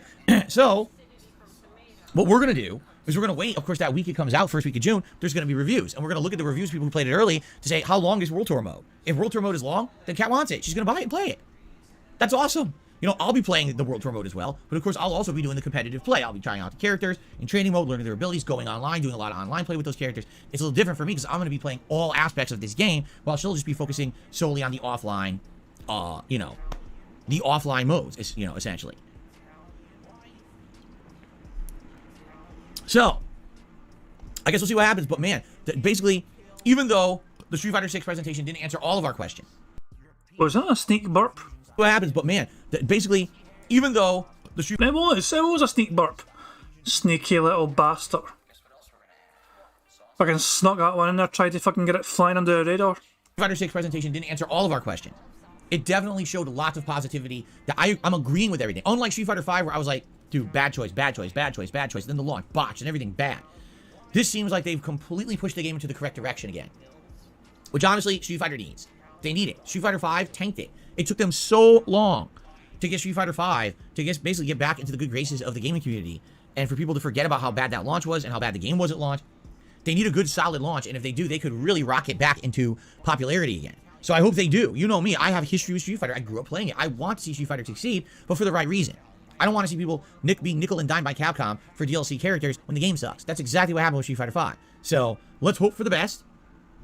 And I'm excited for this game. I really am. All right, so I'll be playing the demo of Street Fighter 6's World Tour Mode this coming Thursday, the 27th, the day after it comes out, because the 26th I'll be off, and we'll play it on Xbox. Okay? Cool. The other thing I want to talk about is Final Fantasy V Pixel Remaster, which we started last night. So I never played the Pixel Remasters before. These have been out for about a year and a half on PC, but that's why I never played them, because they were PC exclusive. Now they're on console, and we started playing Final Fantasy V because that's the one you guys voted for me to start with. And I've had an absolute great time last night with this game. So what is different between the original and this one? First of all, it's widescreen. Both the world map, the dungeons, and the combat. They redesigned the standard SNES or Super Nintendo background to be stretched out 16:9 format, which is nice. Fits very nicely into a modern setup, and I really enjoyed that. In addition, they added all these new visual effects. So, for example, the water now has an interesting rippling water reflective effect that was never in the original. When you're using magic, all magic has new effects on the screen that were not present in the original SNES version. They've been completely redone with 3D animation and stuff, which is really, really nice. Gameplay, like quality of life improvements, they made it so that you walk fast no matter what. It used to be in these classic Final Fantasies, you walk very slow. Well, now you walk really fast, okay? You could also walk diagonally, which is new. It was always just horizontal or vertical. You have to walk in a cross pattern. Now, you can actually walk... I feel like he had to fucking think of which was which here before he fucking cited that example. Like he was trying to fucking remind himself, wait, which way's... Where does horizontal go again? And where does vertical go? Oh yeah, that way.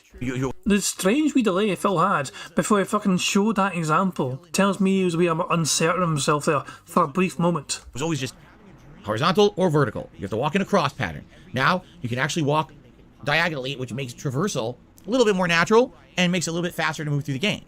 Okay? That, you know, runs at very smooth 60 frames per second from what I saw. Looked great. It was funny because the stream wasn't displaying it, but then when I watched it back, the on-demand videos, they were definitely 60 frames. I'm like, oh, this would be a situation where for some reason the capture software displays differently, but it looks good. So that was really good. You have different options. For example, you could have it be classic or modernized font. I was going to do the modern font, but people really wanted me to use the classic, so I didn't. It looks good to me. When you save your game, get this. On the save file, it shows a screenshot of where you are in the game to remind you. So later on, if you can't remember where you were, you just look at the screenshots. Ah, that's where I am. And you click there, and you can resume your game quickly. I thought that was pretty neat. Just another thing. It's like a lot of these interesting little tweaks and quality of life improvements. They didn't have to do them, but they did. But for me, the biggest, most glaring change to Final Fantasy V Pixel Remaster is the music. The music is fully redone, orchestral soundtrack, or almost like full band rock soundtrack. There were riffs that had guitar riffs and drums playing. And then there was other times when it was a full orchestra blaring. And I was like, oh my god. Like, they went all out with this soundtrack. They completely redid it. Now, the thing is, the original tracks of these classic Final Fantasy games are all composed by Nobuo Uematsu. He's the person who did all the classic Final Fantasies through, what was it, up to 10? I think it was 10 was the last one that he was the full soundtrack composer for. These soundtracks are absolutely beautiful. And to hear it, not in just the SNES synthesizer sounds, but instead to hear these full orchestras play, or a band, you know, rock guitar in the middle of the boss thing. Oh my god, this is so cool. I'm sorry, but Phil fucking pretending to play a guitar is like, you know, I think he's never held a guitar before his entire life. Judge for yourselves. Here's the fucking full screen style view. A band, you know, rock guitar in the middle of the boss thing. Oh my god. I don't think he has... Also, that's a weird noise. That is absolutely a weird noise, him pretending to make guitar noises. So that's not a fucking bingo right there. We got a fucking bingo of it, you know what I mean? So yeah, it was fucking worth the pain of seeing him pretend to play a goddamn guitar. This is so cool. It makes the game feel different. People were like, oh my god, so relaxing. You're walking in the overworld, it's like a big orchestra playing. Like, wow, this is so nice. I agree. And this is the thing is, this one, Final Fantasy V, I've played a few times before, so I know the soundtrack, but I don't know it as well as like Final Fantasy 4 or 6. Dude, I can't wait to eventually, it's not going to be anytime soon, but eventually replay Final Fantasy 4 and 6 with you guys. And really enjoy those remix soundtracks of those, because those are near and dear to my heart. Those are the ones I grew up playing on SNES a million times. I would love to hear those soundtracks redone, okay? Now... He said million, so we have another bingo. We are fucking flying now, we're kicking my gas. The one thing I don't know about the Final Fantasy V Pixel Remaster, I don't know if it's the vanilla game or if they added in extra content, because this game has been done and redone over the years. There was the original SNES or Super Famicom, then they redid it for a PlayStation collection at one point, then they redid it for Game Boy Advance at one point, then if I remember correctly, wasn't there also a version that was either like the DS or the 3DS? I can't remember, but I swear there was there too. You know, and now there's this version. So does this version have any extra content? I don't know. Does it have added dungeons or anything, or is it just a plain vanilla game? I don't know. So because of that, I can't really judge how long the playthrough will be. And last night someone's like, oh, will you do any new optional content? And I was like, well, is there any? And they're like, oh, I don't know, I was just asking. And I'm like, well, I don't know. If there is. Apparently, Phil just leaned someone for telling him he should be more respectful towards his female viewers, and he sent a screen snippet on Discord. Hold on. So, let's see, can we, Oh, this is from his chat. So this person got leaned, apparently. Hold on, so... Actually, is this from this video on Bingo? I don't really pay much attention to chat. I'm busy fucking looking at Phil's actions and shit. Listening for what he's saying. So Phil, who'd he say? So... Jeff, not Giznak Stanley, says, you skipped over Willow's question. You need to treat the woman in your chat with more respect. She also is a working woman. You better scroll back up, Phil. And that person got leaned for that, apparently. So if that's the case, then yeah, damn, it's a pretty harsh ban there, Phil. Jesus. We do not have lean ban on today's card, but yeah. Otto Insane is also saying someone asked him why he was so toxic about criticism as well and got leaned. Ah, fantastic. Phil is still feeling salty and toxic. I guess this is when he's reading out contributions and he's actually engaging with his fucking audience, because everything Phil's doing so far is not involving his audience whatsoever. It's just Phil saying whatever the fuck he wants about the things he wants to fucking talk about. The second he opens up to his audience, he is fucking forced to interact with them and actually fucking, you know, take in the things they're saying, and he's clearly not in a good fucking mood to take in whatever the fuck they're saying today. Then maybe I would do. I don't know what's in it. If it's just a playing game, then we're just going to go through the playing game. Now, there is optional content in the playing game. I remember there's a couple super bosses and interesting things that are hidden. I'll obviously do my best to try to remember how to fight those. All right? El Grey Zorro says, people yesterday said they didn't think that any of the Game Boy Advance extra content was in it. Oh, see? So if there's none of it in there, then there you have it. It'll just be the plain playthrough. But, dude, first stream last night went really well. Attendance was good for a late night stream. People were engaged and really enjoying. I feel like it's going to be a special playthrough, especially because, again, the classic Final Fantasies are special to me. Big fucking deal. Also, Phil said engaged. That counts as engagement. I'm ticking engagement. That is another fucking bingo. So there we fucking go. These are the RPGs that got me into role-playing games back in the day. I'm really enjoying the playthrough. So I hope that you guys will join me this Saturday night when we continue on with the playthrough. Okay? Cool. All right. Before we get to game news, I just want to remind everyone, my streams here are crowdfunded. I don't have any sponsorships or partnerships with anyone. I rarely run ads on my stream. Sorry last night that there were those exorbitant ads. I seem to have nipped that in the butt and stopped that from happening now. If you want to support my content, please do so via one of the following methods. First of all, you can like the stream. And giving a like to the stream allows engagement. That allows more people to find the stream on YouTube. So please like the stream if you're enjoying the content. That's number one. Number two. Even before we continue, he's talking about likes for his fucking content. That's also another bingo. He's about to mention tips, I'm pretty sure, so we can get ready to tick that off as well. This is a very strong card. We are in a fucking good position here to get a potential full house here. A reminder again, once again. I'll just get the horns played first of all for the bingo. But first of all, guys, so if we get 100 likes on the stream, that's a free space. We might need 3 spaces to get a full house in today's bingo card. 25 out of 25 on this card means one of you guys can potentially win a prize. Because I'm just fucking dumb with that, you know. I fucking give back to you guys whenever we get a fucking full house. So yeah, just saying the free spaces could be crucial today. We are doing quite well on the cards. Stevie Red says, if he says percentile, will that count as percent? Absolutely. I will absolutely count percentile as percent. Please consider becoming a member of the channel. Becoming a member of the channel gives you so many benefits, including all my emotes, a chat crown badge to show how long you've been a supporter, ignoring the slow mode rules of the chat, giving you highlighted comments both in the streams and as well as on the on-demand comments for videos after the fact.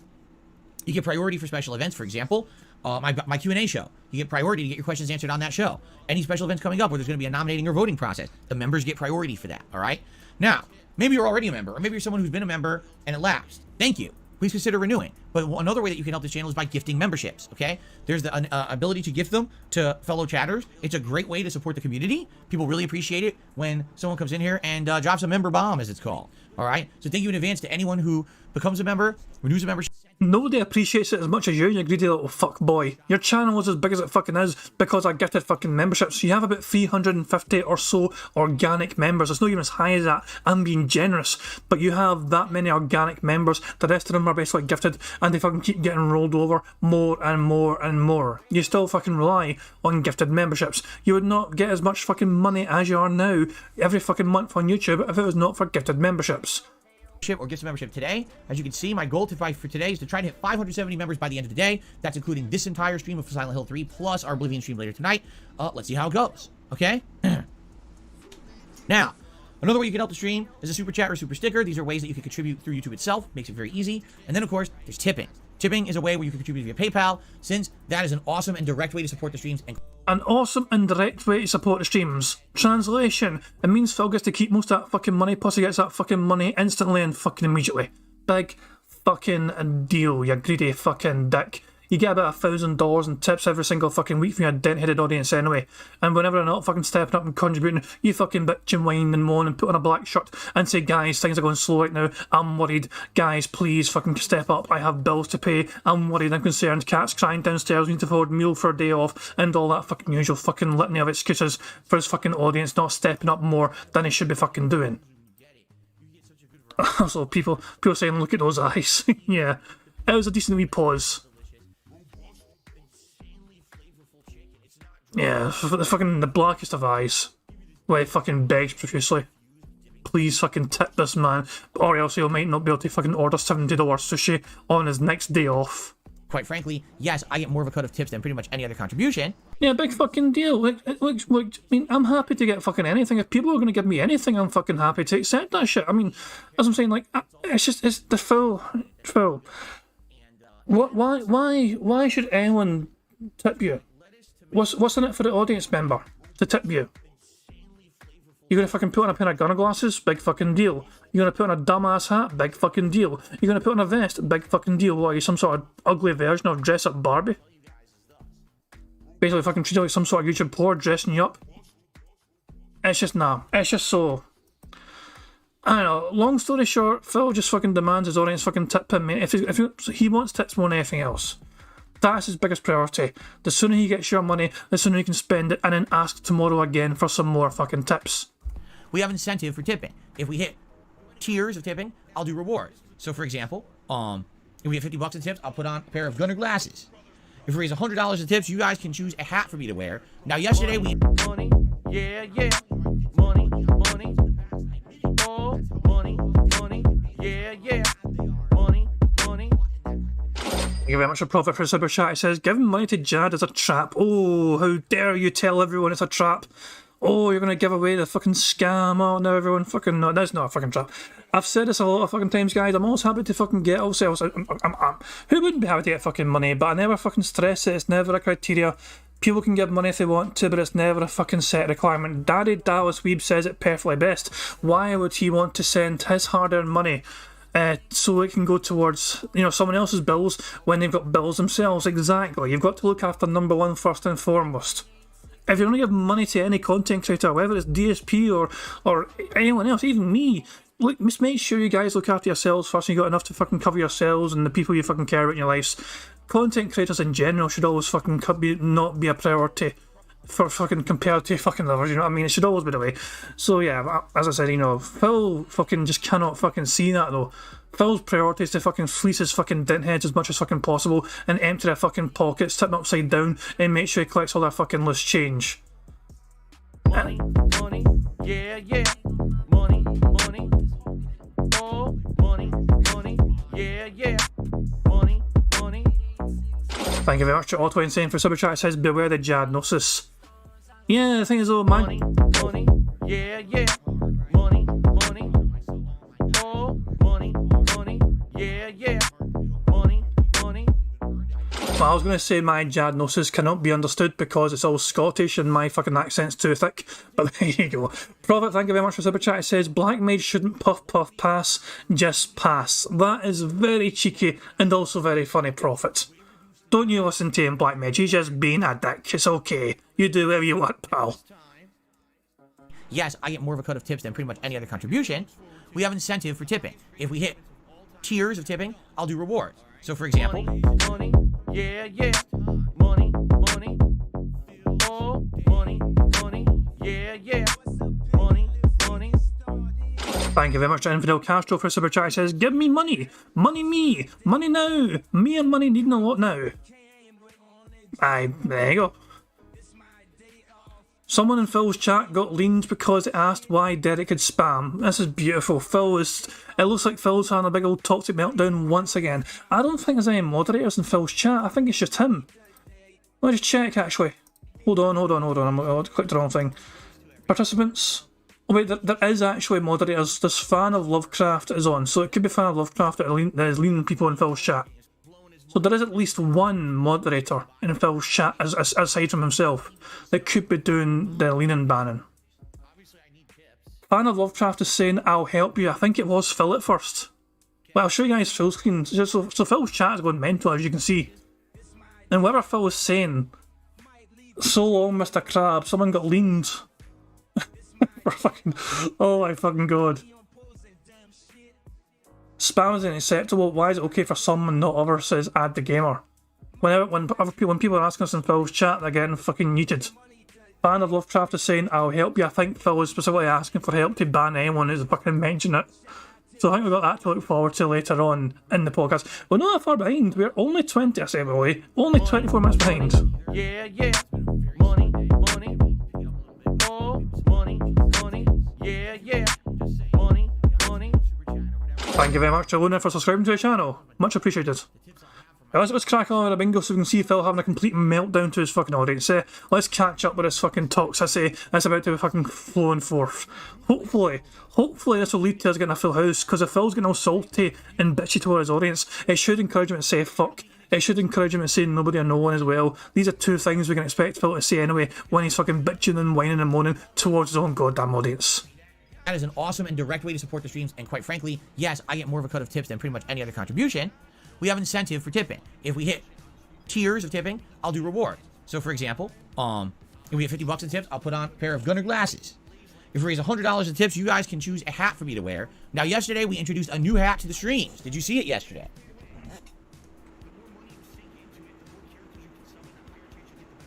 This is a fan-donated hat, a red fedora. It wasn't supposed to be red. It was supposed to be burgundy or wine-colored, but Amazon sent the wrong color. But then I wore it on stream yesterday, and it looked pretty good. Pretty classy. So we have a new hat. Of course, keep in mind, we have so many hats in the rotation. The Los Santos cap from GTA 5. The beret. The Pikachu hat. The Bender hat. The Viking hat. The Punisher beanie. Right? We have a million hats. The cowboy hat. We have so many hats in the rotation to be worn. If we get $100 in tips today, you pick what hat you want me to wear for the rest of the stream. And then, of course, if we do happen to hit a full tips reward for $150, you vote on a vest for me to wear, as usual. Okay? Very nice. Can I tip my fedora? There you go. Boring cunt. Straw hat. I forgot about the straw hat. Didn't even mention that. We have so many hats in the rotation now that can be worn on stream. It's pretty awesome. Okay? Did you mention the Hitler hat, the Nazi hat, the Mein Führer hat, the band hat? So that's that. Now, what I'd like to do is some shout-outs for people who've already contributed. And then we have extra time, so we'll open it up to Q&A for a little bit before we jump into the conclusion of Silent Hill 3. And we're about to fucking see later on how that Q&A goes, if he's fucking banning people in his fucking chat for how dare they bring up fucking Derek being allowed to fucking spam in his chat non-stop. How dare you question my director to do things that you guys aren't. Banned. Sound good? All right. So, first contribution of the day was actually from Audio Object, who had re-upped their membership for 12 months. Says, what are we going to do for your 1-year anniversary? We're going to do this.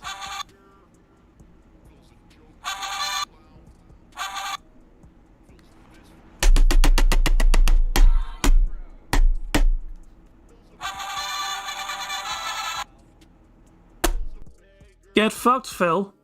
Also, the 1-year anniversary of Phil having his incident on camera is coming up very soon. The 1st of May 2016, a day that will live in infamy. It is the day that cemented Phil's legacy as a lolcow, and it's his defining moment in his entirety of his fucking history on this fucking platform. On the 1st of May 2016, Phil accidentally showed the world his O-face. Pixar says, gotta go now, but expect updated intro look tomorrow. Big ups to the chat. Keep in mind, I don't stream on Saturdays, but you guys can get to see an updated intro probably on Sunday, thanks to Pixar putting a little bit of extra additional details into it. So there we go, I got something to look forward to for Sunday's bingo. So shout out to Pixar Animations, thanks a lot, pal. Happy 1 year anniversary audio object.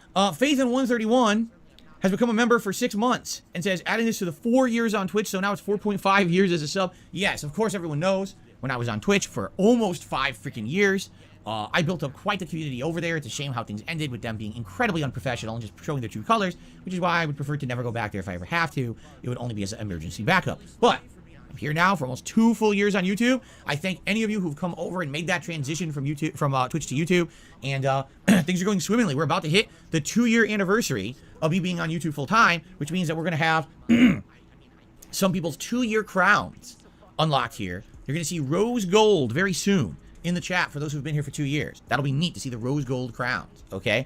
So, pretty awesome. Thank you, Faithin131, for re-upping your membership and continuing to support the channel. So, our first tip of the day, excuse me, is a $1 tip. Now, here we go. A very, very long message. So this is from JDTV.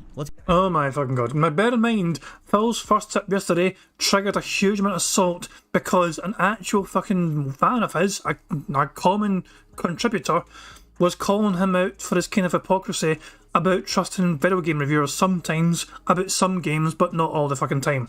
And he was quite contrarian about it, so hopefully this can also trigger a huge amount of salt. Let's get them on the leaderboard because they have a long message, so we're going to read it and respond to it. So let's get JDTV up there first to start as the first tipper of the day. Keep in mind, the biggest tipper of the day stays there on the leaderboard, so if you want to try to beat JD, go for it, and then you'll be on the leaderboard. Okay. Fucking hell, man. Hint, hint, guys. Give more than a fucking dollar. I want your fucking... Jesus Christ, man. So JDTV says, I apologize for the longer message. I'd like to share my thoughts on the Street Fighter 6 demo. Oh, fuck me. It's gonna be nothing worth it. Nah, it's gonna be boring. Okay. I was expecting maybe some potential salt. Who fucking cares? I'm bored already. I hope you don't mind. I played the demo on PlayStation 5 today, and I tried the World Tour mode. It takes about 30 minutes to 1 hour to complete. I do like the story and the idea behind it. However, I experienced terrible frame drops and frame pacing when I started fighting. The cutscenes are smooth 60 frames per second, but the fighting ended up being terrible, which is why I'm not able to enjoy the demo that much. I'm curious to find out how you feel about it. Please say hi to Tickled TV in the chat for me. Well, hello to Tickled TV. I don't see you in the chat, but hello. That's interesting. Why are there frame drops? You played it on PS5, you said? Hold on. Yes, he played on PS5, so this isn't PS4. It's not like he was playing it on a last-gen console, and that's why there were frame drops. Whoa, why are there so many frame drops on PS5? That's not good. Now, keep in mind, this is a demo. This is not the finished game. But why would there be frame drops like that? That's not good at all. Now, they did say, I believe, there's going to be multiple modes in the game. There's going to be a performance mode. There's going to be, like a fidelity mode. If you're playing the story mode, okay, maybe you want to do the fidelity mode, only because it's not necessarily a real fighting game. It's going to be a game where essentially it's more like Yakuza or almost Final Fight, where you're going to be fighting a bunch of generic enemies. Yes, there'll be boss fights and stuff, but for the most part, it sounds like it's a game maybe you wouldn't need 60 frames in that mode. And what I'm thinking is, if you're playing the game competitively, 1v1, it's 2 characters on the screen in the background. If you're playing this now, World Tour mode, it's you and a bunch of characters all at once, right? All on screen, and maybe that's exactly what it is that it's essentially taxing everything, right? It's really pushing the engine to its limits. Ricky says, not necessarily frame drops. The fighting is meant to be only 30 frames per second. The overworld is 60. Is that true? So when you go into the actual fights, it dips to 30 frames per second, but then the competitive game is 60? Well, here's the thing. I'll be playing the Xbox version on Thursday. This could be an interesting opportunity to see if it's exactly the same or not, right? Keep in mind, I'll be playing it on the Xbox Series X. So, I guess we'll see.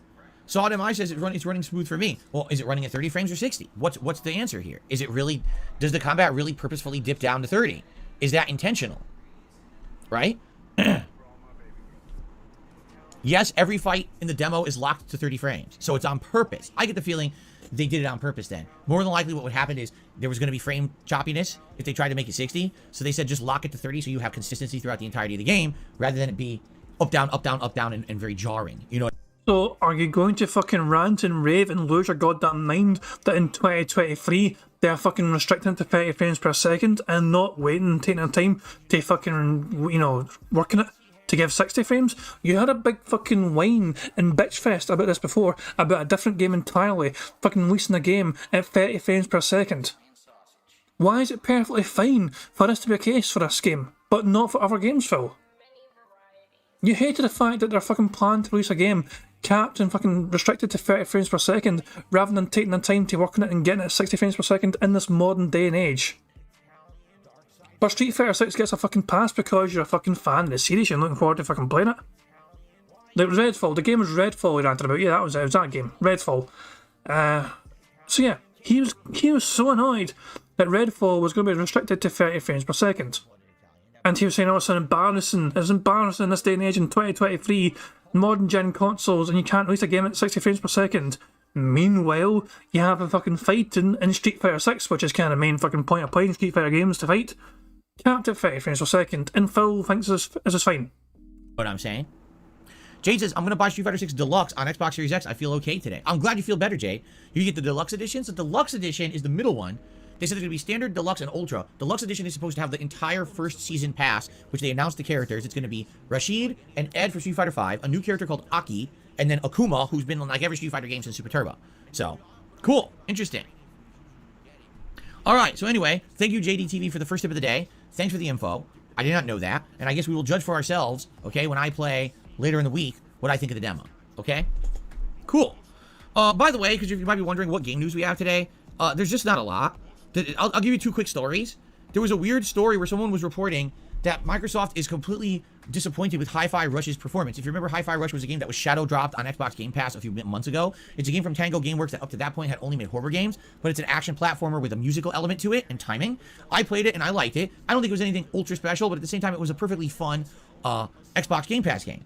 So the report says, oh, Microsoft is super duper, like, disappointed. They really wanted to do better, and it didn't. Like, huh? But it was shadow dropped. How could they be disappointed? So then Aaron Greenberg, who's literally the head of marketing of Xbox, did a tweet, and he's like, this report is completely false. He says, we couldn't be happier with the performance of the game. It did really well for a game that had no promotion. We're very pleased, and we don't want anything more from it. We think it exceeded expectations. So what's really weird about this kind of story is, where did the original story come from? Who's this source that people are quoting? You know what I mean? It's weird, because from all reports, the game did well. You know, again, it was a game that had no marketing, no promotion, nothing. It just shadow dropped. People tried it, liked it. It spread by word of mouth. How can you not say the game that had zero marketing didn't do well if people played it? You know what I'm saying? So it sounds like there was some kind of a weird attempt to almost slander Xbox and Game Pass to say, oh, see, even a game that's a success on Game Pass is a failure. But it wasn't true. The head of marketing came out and said, no, you're full of it. That's not true at all. Weird story. The other story, get this. Twitter has changed the way that they work. They're starting to charge companies to implement media. So listen to this. Xbox consoles have a DVR feature. Well, guess what? They're going to remove Twitter as a way to share your game clips. Why? Because Twitter changed their API. They're now making it that you have to pay $42,000 or more in order to have it so that people can upload content to Twitter. A social media network whose entire existence relies on user-submitted content is going to charge companies to put up user-submitted content.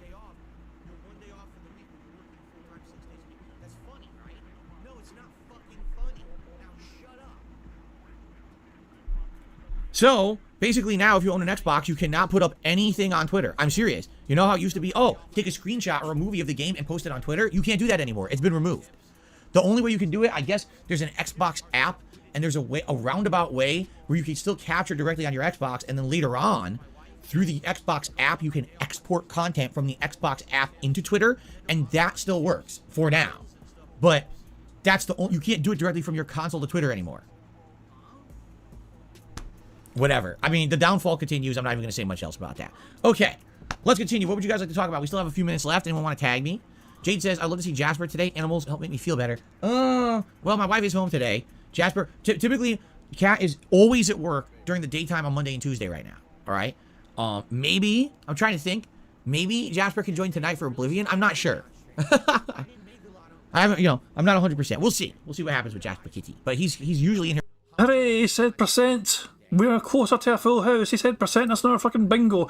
We are 3 away from a full house. And we need him to burp 4 more times. I don't think we're going to get a snort free space. But if he burps 4 more times, we have a chance, I think.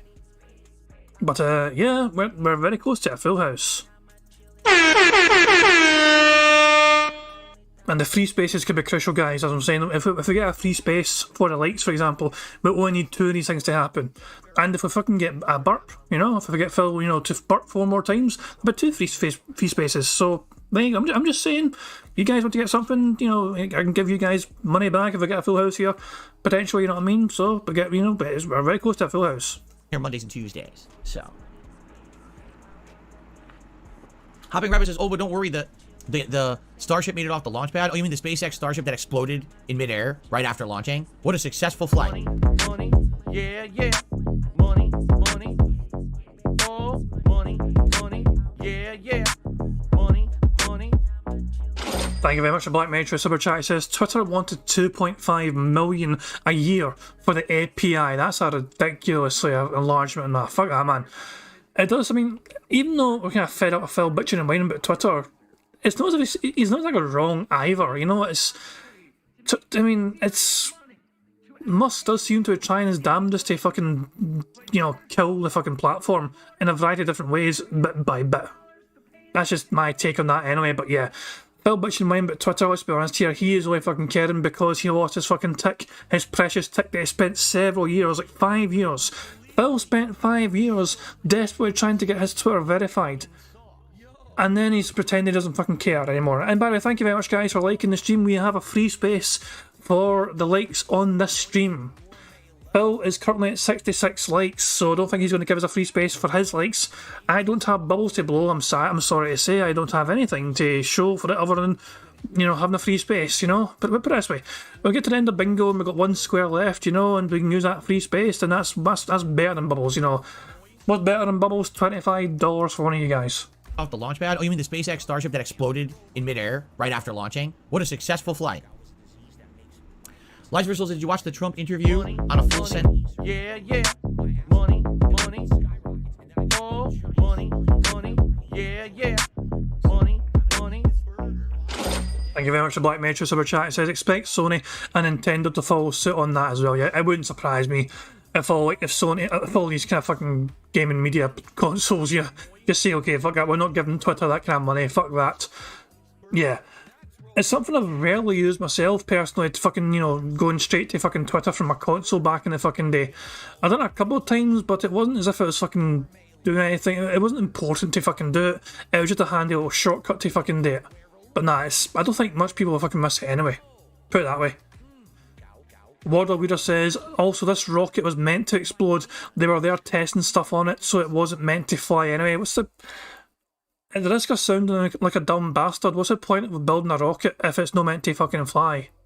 Was it... The purpose of the rocket was meant to explode? Were they testing how it survives an explosion?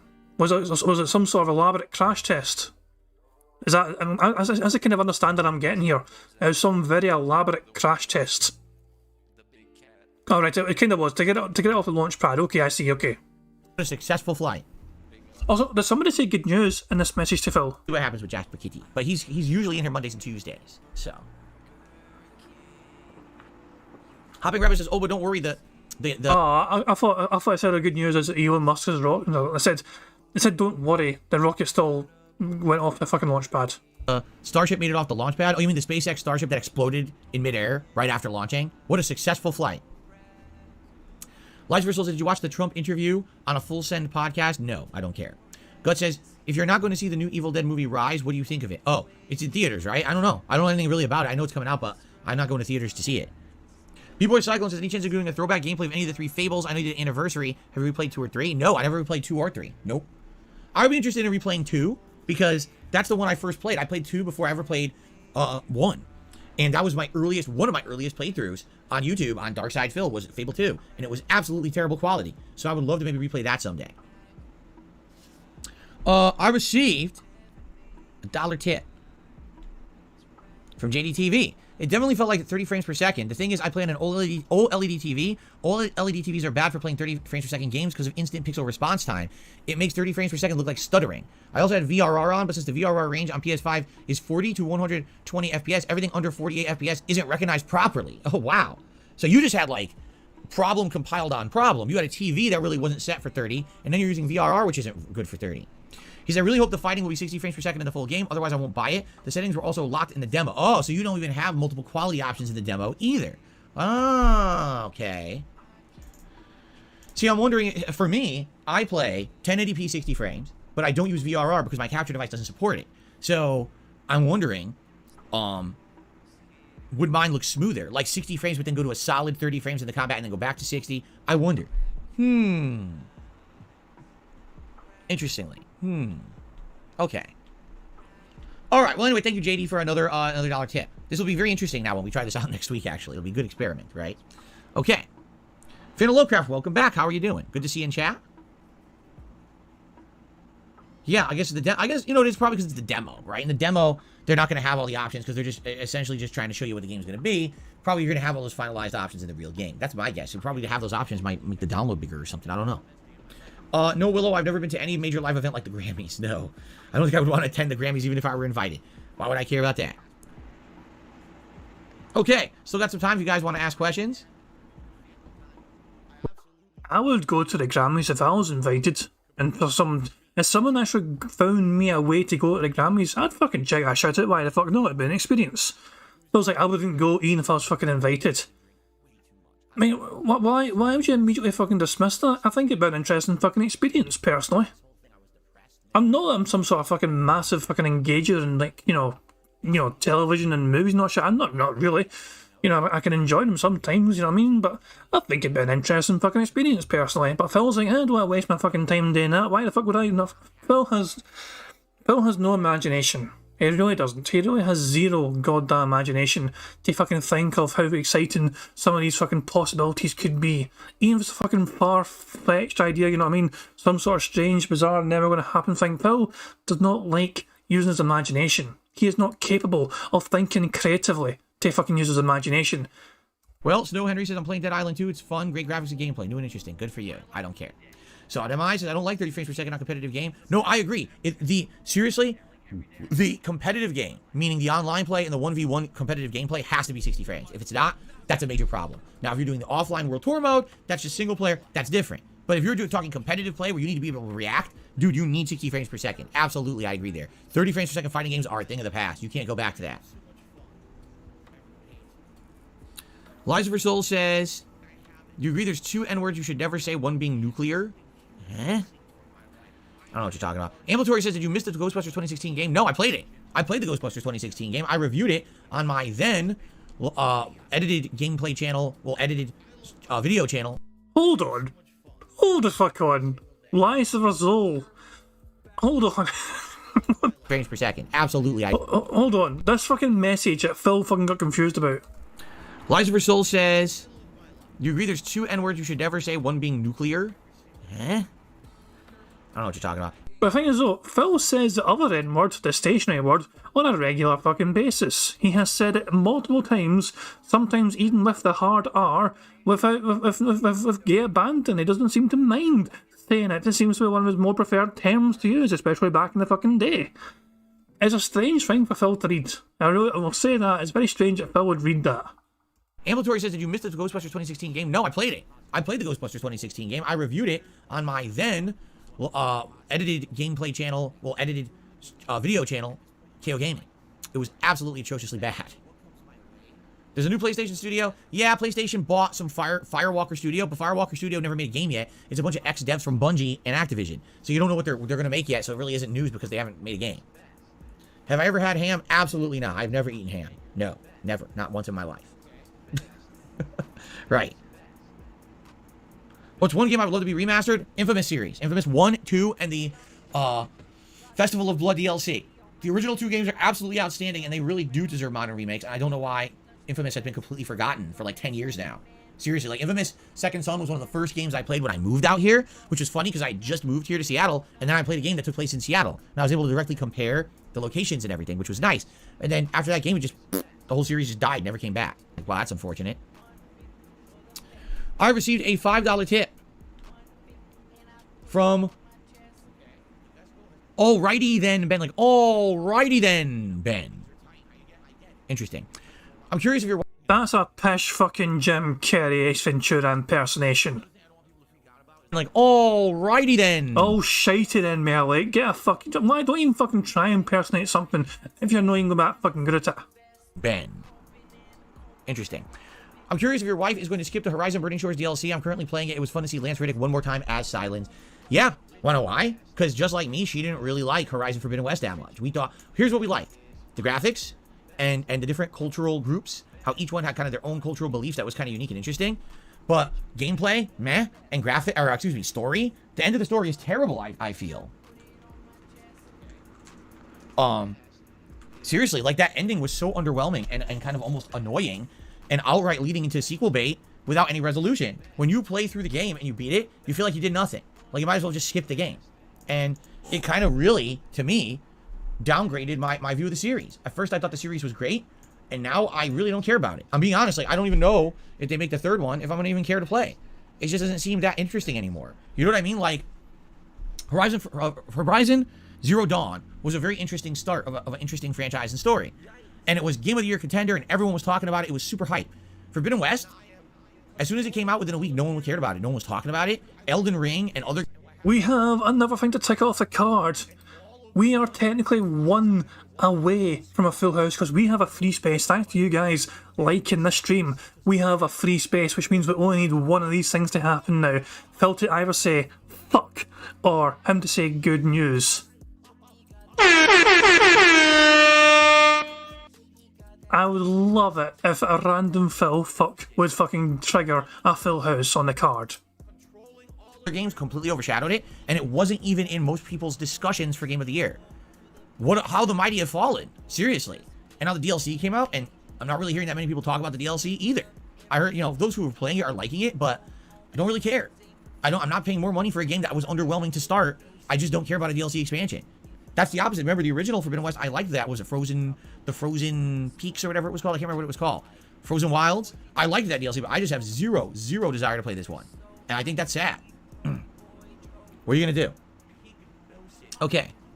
Nico says, I didn't even know the DLC had come out. Yeah. Don't care. That's what I mean. Like, wow. Again, How the Mighty Have Fallen. A game that was in everyone's discussion for Game of the Year contention. Everyone was hyped about it. Everyone was talked about endlessly when the first one came out. And the second one came out and it was kind of like, meh. Here you go. Carliga says, right now, and the DLC just came out too, like this week. Right now, there's only one single prominent Twitch streamer. His name's Co-Carnage. We know Co-Carnage. He was in a couple games there. He was in Cyberpunk, and he was also just a card in Like a Dragon Nation. He's playing the DLC, but outside of that, no one else is even streaming it on Twitch beyond people who have less than 20 viewers. There you go. Okay. Who's this? We got a $1 tip here from Tyler. He says, I'm showing how jealous I am of Elon. And then he insults me and calls me a bum. All right, I'm just going to ignore you. I'm just going to outright ignore you then. But Phil, you are jealous of fucking people who have more fucking money than you. Like, it's fair enough to fucking call out Elon Musk for some of his fucking decisions. He is fucking seemingly doing a whole lot of strange fucking things to Twitter. I think that's a fair fucking argument. But you also fucking cannot mask your absolute bitter seething jealousy towards anyone who has far more fucking money than you fucking do. You fucking let that mask your fucking impressions and opinions of them. Them having money, more money than you, fucking, them having fuck you money, fucking triggers you the wrong fucking way. Because they're able to fucking be financially responsible and be financially secure, it fucking makes you annoyed. Because you should be financially secure based on your fucking income, but you're not. Because you're fucking financially irresponsible. So you fucking have this fucking toxicity towards these people that are fucking rich, and they're so fucking rich that they can blow billions of fucking dollars and things like Twitter and still be living a fuck you kind of lifestyle. So yeah, Phil, just sit there in your fucking seething toxic fucking bitterness, you jealous old bastard. It's cool to see you today, Jade. It is. Okay. Oh, hold on. Oh. Ooh. Ah. Cracker Jack says, I've downloaded all the Final Fantasy games you mean for the Pixel Remaster Collection. Which one should I play first? Oh, man. See, that's a hard decision to make. Here's why. Final Fantasy games, all right, are all standalones. They all stand out among each other. You know what I'm saying? Like, they're all separate entities, all of them. And therefore, you can play any one of them, and they are a complete story. You don't need to have prerequisite knowledge of one to enjoy the next. So, any one of them are great experiences, but here's the problem. I feel like if you start, let's say, oh man, I'm just gonna start with 6. Well, then if you play the older ones, they're gonna look a little more outdated. They're not gonna have as good gameplay mechanics. It's almost like maybe you should play them in order. But my favorites are definitely 4, 5, and 6. You know, 1, 2, and 3 are good, but they definitely show their age. 4, 5, and 6 are more modernized. They have more advanced storylines, more complex storylines. Obviously, a better soundtrack and more gameplay elements to them. I would literally be wondering if you played 6 first, if you would enjoy it, if you would enjoy the others. You know what I'm saying? I would think if you played 6, you'd probably still enjoy 5 and 4, but then you might not like the first 3. So maybe play one of the earlier ones first. Maybe play 1, 2, or 3, then play 4, 5, or 6, right? And then maybe alternate to see like retro, a little bit more modern, retro, a little bit more modern. And you can kind of see the comparison, right? That's what I'm thinking. Yeah. Okay. All right. Did I play Audio Surf? I have no idea what Audio Surf is. What is that, Willow? I've never heard of that.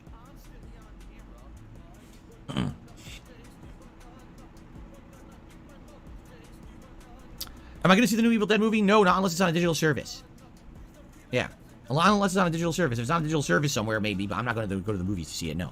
Like I said, so this week, my wife and I were supposed to have a day out, right? A rare day out, because usually it's about, I'd say 60% of the time, 70% of the time we stay home now, and to have a recuperative, more relaxing day together. And then maybe every once in a while we have a day out, but usually our days out end up being very, very busy. That's her fucking fault, though, Phil. You mean that's she is to blame for that, essentially. You're fucking both lazy goddamn fuckers, but that is she is denying you fucking going out of the fucking house. You stay in the goddamn snort for 6 days a week, fucking doing your shitey content, and the one day you get to fucking go out, she doesn't want to fucking go out, so you're forced to fucking stay in with her. Because apparently you can't do anything without her being alone because you're fucking paranoid or something. I don't know, it's strange. But yeah, Phil just... What the fuck, Phil? And we were supposed to have a very busy day out this week, and then we ended up staying home. So if you're meant to have a very busy day out but chose not to, then it tells me you weren't really... There's nothing significant planned. Nothing important was fucking planned. Were you originally planned to go to the fucking movies, Phil? Was that it? Was fucking Wednesday meant to be a fucking Mario movie day? But then you fucking had to put that in the back burner because Kat couldn't be arsed going out? Aw, poor Phil. So I mean, people are like, are you going to see the Super Mario Brothers movie? Well, good thing we didn't buy the tickets for this week. So it happens, like, yeah, I don't know, man. I don't know if we're even going to see it. I'd like to see the Super Mario movie and review it for you guys, but I don't, you know. Our lives are so crazy and hectic that we don't even really have time to do that kind of stuff going out. But it's not, though, Phil. Your lives are not so fucking crazy and hectic. 6 days of the goddamn week, you fucking do this shite content for your fucking audience, and you have 1 day a week to fucking get groceries. Maybe go to the fucking doctors, you need to go to the fucking doctors, like once a month or something, you go to get your fucking hair, or once every 2 months you get a haircut. Your life is not so fucking hectic and crazy, Phil. And you're not, it's not true. What hectic, crazy things is going on in your fucking life that you fucking can't leave the goddamn house? You know? Fucking idiot. Moxer says, did you watch the first Spider-Verse movie? I did. I saw it on a flight. I was coming back from Connecticut in 2019 from the parents' visit and also getting married. And, yeah, fucking, that's a fucking side note. Oh, yeah, by the way, I was also on my way back from getting married to my fucking significant other. The parents' visit, oh yeah, and I also got fucking married. We had a fucking spare few hours in the afternoon, so we decided to get fucking married. Fuck me, man. Let's just rewind it and get a full context. See the Super Mario movie and review it for you guys, but I don't, you know, our lives are so crazy and hectic that we don't even really have time to do that kind of stuff going out, you know? Moxer says, did you watch the first Spider-Verse movie? I did. I saw it on a flight. I was coming back from Connecticut in 2019. Money, yeah, yeah. Money, money. Oh, money, money. Yeah, yeah. Money, money. Thank you very much, Logan K, for Super Chat. He says, here's an idea. They take separate days off. Each person does half the chores. They have time. They seem to watch a lot of TV at night right now, is a very good fucking point. The thing is, well, you expect Phil to do chores. Do you not understand who Phil Burnell is? His adrenaline got pumping by doing laundry when Leanna dumped his ass and he had to fucking do it himself. He is not somebody who is physically capable of doing household chores. His noodle arms cannot cope. His old man heart cannot cope with that sort of adrenaline rush. He might fucking hyperventilate and need CPR to fucking recover from the blood rush it gets to his fucking head from fucking overexerting himself. No, Kat apparently loves to do all the household chores anyway. That's what Phil told us before. She fucking loves cooking. She loves cleaning. It's apparently a fucking one of her biggest desires to fucking clean and cook for Phil Burnell. But it's yeah. I don't. Phil's day off. I just love how Kat completely dictates it, and most of it. Keep in mind as well, a lot of times when Phil's told us about the fucking day off antics, Kat usually has stayed home, and fucking it's Phil going out to fucking get groceries and fucking run errands, then come back to the snort fort, and Kat stayed home playing games. So what the fuck? Why is it so important whether Kat makes it or fucking not? Unless he wants specifically to do something with her that day, like goes to the fucking movies. Watched the first Spider-Verse movie. I did. I saw it on a flight. I was coming back from Connecticut in 2019 from the parents' visit and also getting married, and watched it on the plane, and it was pretty good. I liked the movie. I did enjoy it.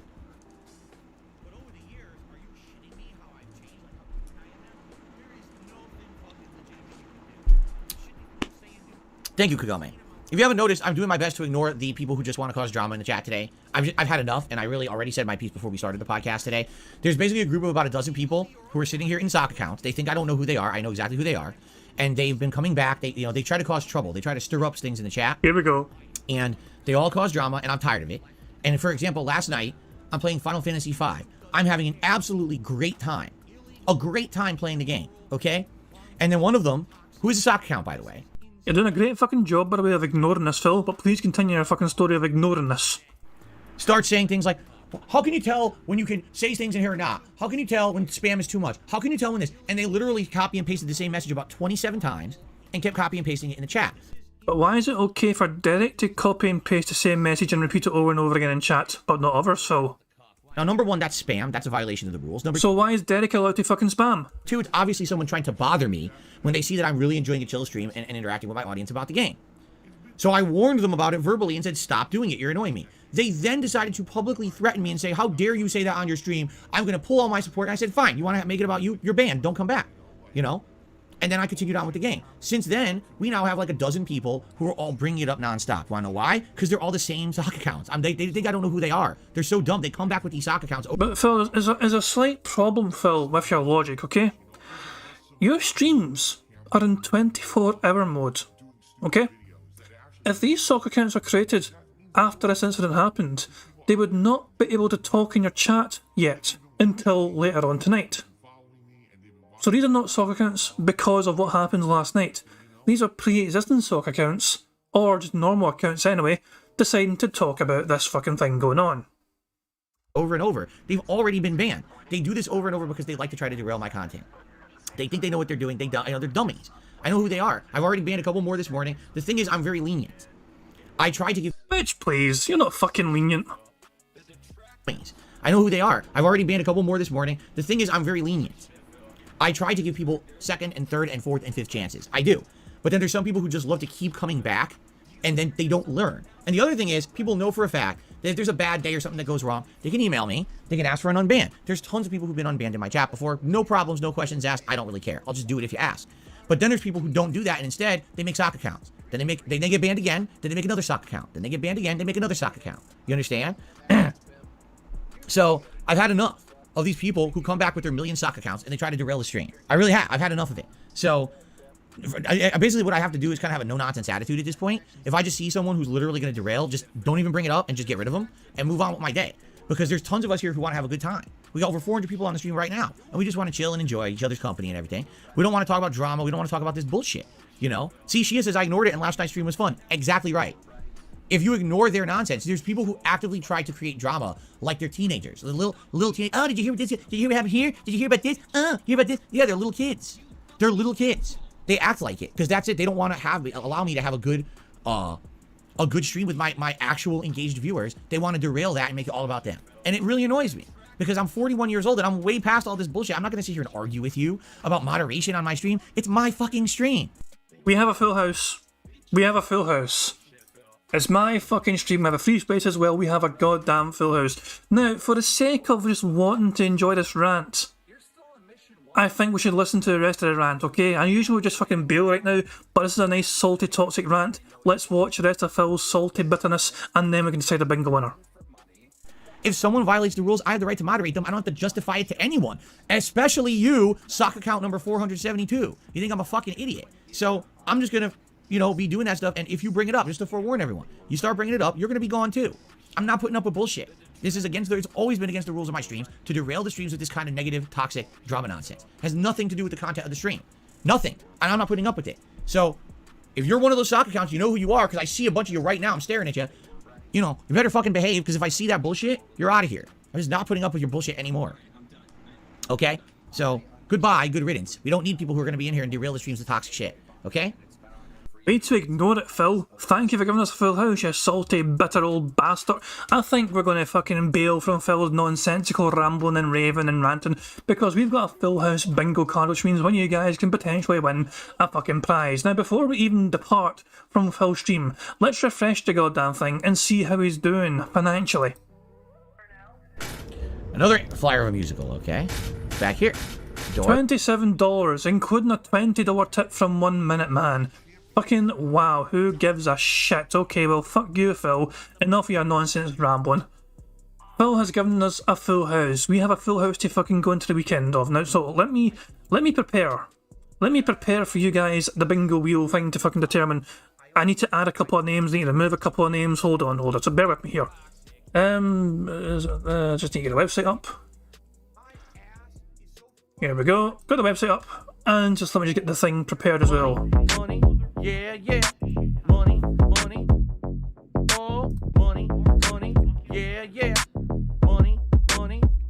Thank you very much, Logan K, for the super chat. It says more for the bingo fund. Now that was a pre-stream. Thank you very much. I do appreciate it, Logan K. That is very kind of you. So guys, you know how this car works by now. Hold on. I'm gonna add a couple of names already. I'm just trying to think of like the new people that have subscribed recently as well. Like I'm going to add Luna's name since I can see them as a recent subscriber. So I'm going to add their name to the list. But yeah, so I'm just going to go down to the L. In fact, I can do it anywhere and just fucking sort it alphabetically. It doesn't fucking matter, you know. So like Luna, there you go. And then I can just sort it alphabetically. Cool. So guys, I am going to scroll down the names on the right hand side. All these fucking names you see on the right hand side. I'm going to scroll down slowly. Okay? If you don't see your name, let me know. What are we just saying? Why is it 110.09 cents there? Because there is actually a user called $110.09. Rather than type out their name in text, I typed it in numbers because I'm too lazy. So their name literally was $110.09. That was their username. So yeah, I'm going to scroll down this list slowly. You guys let me know if you see your name or not. In fact, even before starting, I see an Alberto Lagos in the stream. I'm pretty certain I can't see their name, so let me just fucking get his name added before he says his name is not there. This is a part of the fucking stream where a fucking huge amount of names from out of nowhere that I've never seen before say they're not on the list. Baron Von Com. Oh my god, this bit always takes forever, even though I have a fucking list, a saved list. Baron Von Cam, yeah, whatever, there we go, fucking hell. Algernon, says I'm saying this, Jesus Christ. There's so many of you fuckers. Why did I even save a list of this fucking, there you go, Algernon. Cool. Did the last one get claimed or go to Jasper's Angels? The last bingo, which was won by Geekbeak, was not claimed, so that went to Jasper's Angels. If you go to Jasper's Angels website, you'll probably see it there. It was on, so I meant to have a message saying bingo winnings on behalf of Geekbeak. So yeah. If I spin this wheel and it doesn't land on someone's name that's on the stream right now, they have a week to claim it, essentially. The wheel's fucking up your eyes. Don't pay attention to the wheel then. try and don't look at the wheel. But anyway, I'm going to scroll down this list right now. If you don't see a name on this list, please let me know. Hang on, before I even start scrolling down, I can see Big Leon as well, who was probably going to say I don't see my name. Yeah, yeah. Money, money. Oh, money, money. Yeah, yeah. Money, money. Oh, I might as well fucking add them as well. Thank you very much to Egrupt for subscribing to the channel. I might as well just add you now, since I knew your name wasn't going to be there. So there we go. Right, I'm going to start scrolling now, guys. Please, if you don't see a name, let me know. The scrolling has begun. It's in alphabetical order. So, here we go. I mean, if you're asking if your name's there, just wait until it gets to the letters. This is alphabetical order. If your name's there, fan-dabby-dozy. If it's no there, please let me know, and I'll try and get it added before spinning the wheel to try and pick somebody to win. Now, if you're not there, tag me in chat and let me know you need to be added. And then I'll save you for future bingos. James is not there apparently. Let me get to the end first. Let me get to the end of the list so other people can see if their name is also there or not. I need to get to the end first so everyone has a chance to see if their name's there or not. And once we get to the bottom, I'll work on adding your names. I have a feeling there's going to be a lot of fucking names added.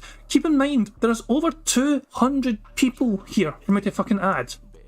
Not to add, but so far, there's 200 people here.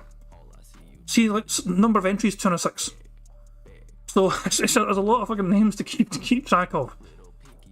So, in no particular order, let me just fucking add these names. JR once added, great stuff. Who else? Dabby Issues. Cool, who else? Pal Poo, what a name. Who else? Don't worry about the fucking orders, it's an automatic source. Michael... Leonardo. There you go. The cars don't lie. Okay, who else? Pizza the Hut. Who else? Master Doctor says I didn't say it. Big fucking cheater. Who else? Sean Gonzalez. Fuck me, man. So many names to keep track of. Who else? Hold on, Infidel Castro, you're not there. Hold on. Okay, let me just sort this alphabetically first of all. There we go. We're alphabetical sorted again. And hold on. So go back to the M's here. Master Doctor, you're not there. Master of... Okay, hold on. Master, I don't know why I'm going here. Could have just went anywhere and just sorted it that way. Cool. Destroy, yeah, oh my god, so hold on. Hold on, give me a second, guys, give me a second. I'm trying my best to keep up. Destroy. Yeah. And I'm gonna just, I'm not even gonna fucking bother with this. Sean Gonzalez, I've added you, I think. I've added you. I just scrolled into S. I could have sworn I typed your fucking name. Did I type your fucking name wrong? I thought I typed your fucking name out. Oh, I did. I typed your name, but I typed it. San. I turned you into a San rather than Sean. I'm sorry about that. There we go. Okay, am I... Oh, fuck me, man. Who else is here? Hold on a second. If your name's... Hold on, so... Paige! Fucking once added. There you go, fucking Paige. Congratulations. Fine Bear once added. There you go. Who else is here? Wasabi Panda. There you go. Anyone else? Rainin Lemur. If I've alphabetical order, you're missing a marsupial. Okay, well, Rainin Lemur. James, did I add you? Why am I shuffling it? I don't want it shuffled. Did I add James? I did not. I guess we can add him now. Boom. The Aldi and all that shit. There you go, James added. Road Strider. I've added like 20 fucking names at least so far. This is fucking mental. Roach Rider and Chaotic Knight. Right. Are we all fucking happy? Only Ice Kit Kat says, still haven't added me. And Bump Juice is asking for himself. Okay, hold on.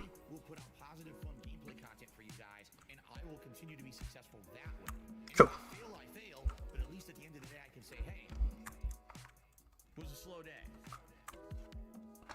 Right. Is there anyone else? Is there anyone else needing to be fucking added? I'm gonna have to spin this wheel very fucking soon. I've like 25 new names added. Right, I'm gonna sort this one more time. One more time, I'm gonna scroll down this list. So this is a big ass list now of fucking names. I'm gonna save this list to my wee notepad file. And I'm gonna scroll down this one more time. If you don't see your name, where's your name, Abney? It's no there because I didn't know you existed, so your name's no there. It now is there. Congratulations. So I just save again. Oh my fucking god. You forgot Derek VH. I didn't forget shit, man. That wee guy doesn't deserve shit apart from a fucking long prison sentence. Right. Have I ever done a purge? I'll tell you what I do. Whenever nobody claims a bingo, I remove their name from the list. So Geek Beak, for example, no longer on the list. Like, I give people a chance to claim bingos. If their name gets picked from the wheel and they're not able to claim it, then the money goes to charity and it gets, they get removed from the list. So they're not going to show again in future potential bingo winnings. Jack once added. Okay, there you fucking go. Okay, no more. I think I'm done. So let me just save this list one more time. Copy and paste that shit. Waddle Weeder says, screw scrolling through, it's been long enough, just spin it. Sir Toastman says maybe we should have the current list of names available in Google Docs or something so they can check it if they're... I mean, here is the full list right here.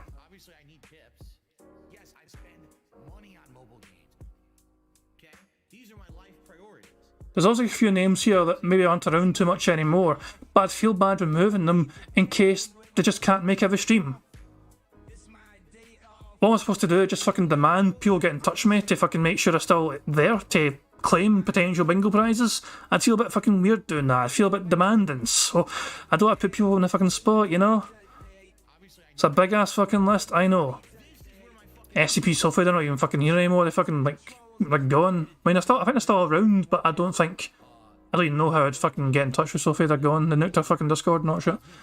Right, that's the whole list. Right, now I think I'm going to start shuffling this now, and then I'm going to spin it, okay?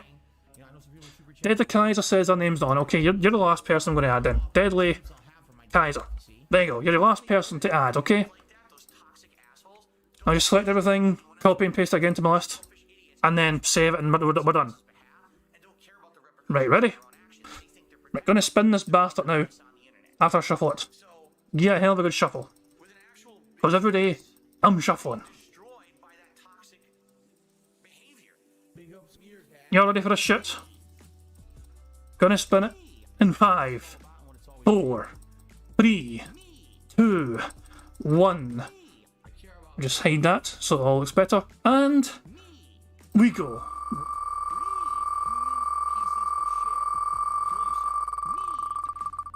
I can't even see the list of names. It's impossible. Nino. Do we have anyone called Nino existing in the chat right now? Is there a Nino in the house?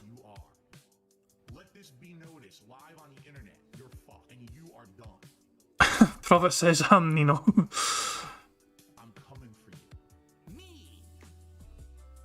Oh my fucking god. The thing is though, I can't even remember his fucking name. I can't remember a name whatsoever. I mean, I don't know. We have options here, guys. You want me to keep spinning it until we find somebody we know? But I feel a bit fucking bad doing that as well. Respin it. Just respin it. Okay. I feel a bit bad though, but at the same time... Yeah, fuck it. Fuck it all. Please be somebody that's here, that this like exists. Rain and Lemur, they're here. We know they're here. They got added to this list. We added them today. Rain and Lemur is on the list and they've won bingo. So there we go. They've probably fucked off already. No Malloc, they've probably gone.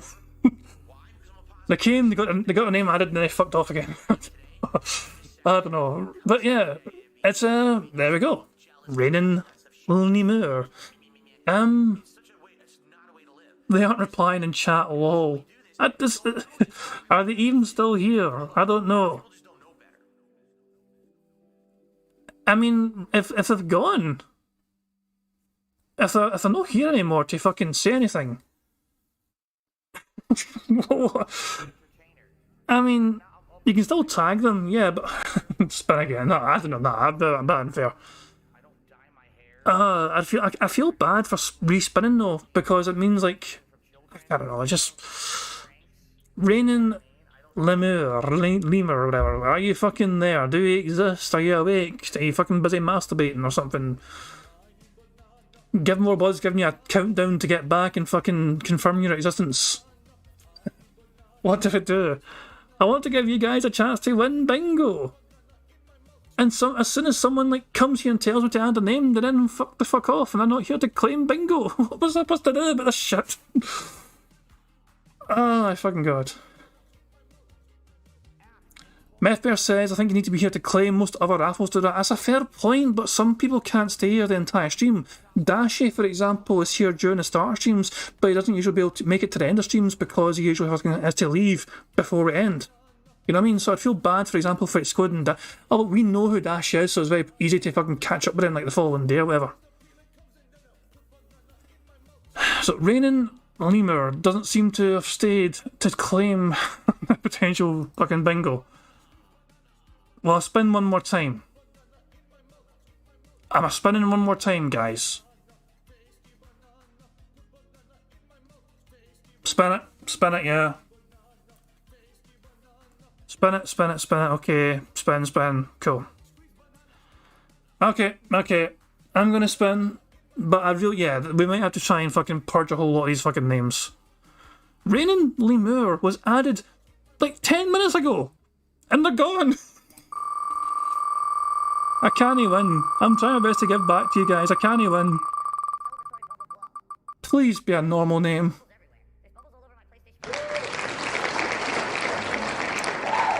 Do we have an Alejandro Facundo? Please tell me Alejandro Facundo is somewhere in the chat. Alejandro, claim your prize. He is here! Thank the Lord! Alejandro Facundo is actually in the fucking chat. We have a bingo winner. They are here. They exist. Thank the fucking Lord. We have somebody that's actually able to claim a fucking bingo prize. Fan Dabby Dozy. Now, Alejandro Facundo. First of all, excellent fucking name, by the way. I love butchering it as best as fucking possible in my Scottish style accent. Second of all, please, if you can, email me behind the scenes, kingjadvcmp@gmail.com, and please tell me how you want your prize. Do you want an Amazon gift voucher, for example? Do you want some sort of console voucher? Do you just want $25 sent to you over PayPal? It is up to you how you claim your prize and what kind of fucking way you want your prize. But you need to email me to confirm who you are essentially. Just like show the top corner of your fucking YouTube page, for example, showing you are actually Alejandro Facundo or whatever, you know what I mean? But yeah. Just the best way to fucking prove your channel is your channel. Yeah, some people are saying include your URL as well. Robert says, can you say the email again? I need to sign up for random shit. kingjadvcmp@gmail.com. That's kingjadvcmp@gmail.com. But there you go. We have a bingo winner. We have somebody who can potentially claim a bingo prize. Fantastic. So there you go. Alejandro says he'll send me an email in a bit. No rush at all, pal. If you can do it today, you can do it tomorrow, whatever. Just whenever's good for you. But you have won the bingo. Congratulations. Is it case sensitive? It's all lowercase. So there you go. That's my email anyway. Guys, we've won bingo. We're all happy. We're all fan Dabby Dozy. We're all great. And I am going to... Don't automatically fucking play. Well, so I'm going to wrap things up there, guys. We've actually fucking found somebody to claim the bingo prize. I'm going to wrap things up the same way how I always wrap things up, by playing the best wee fucking video on YouTube. It was made by Pixar Animations. It's called Notorious PIG Contributions.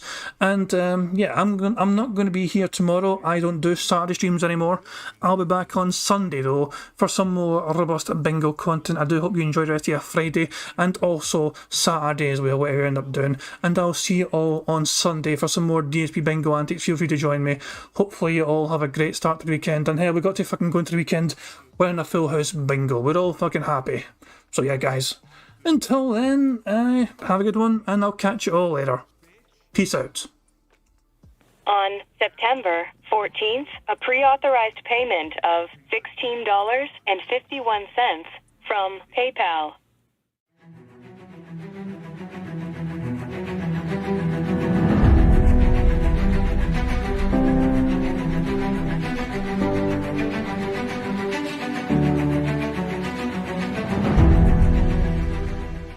All right, Luna Mills has tipped me $1.30. It says, I'm back. What's your favorite type of shower?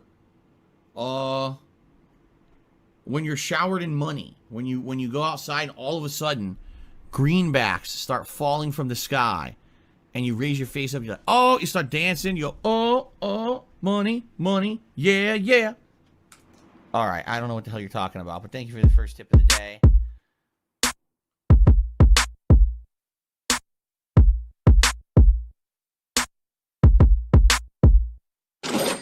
Money, money, yeah, yeah.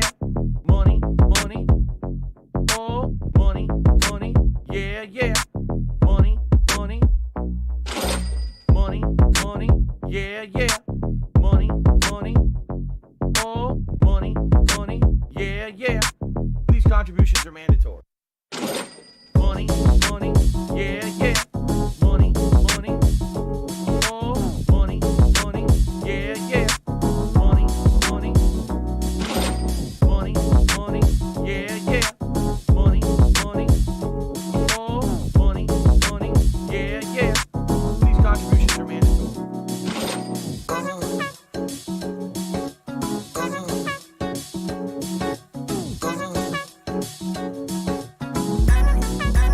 Show me the money.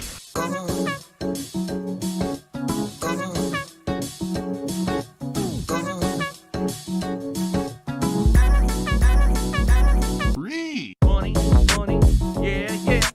Money, money, oh, money, money, yeah, yeah. Money, money, money, money, yeah, yeah. Money, money, oh, money, money, yeah, yeah.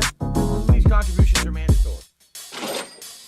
And it's gone, just gone like that, in an instant, fucking gone.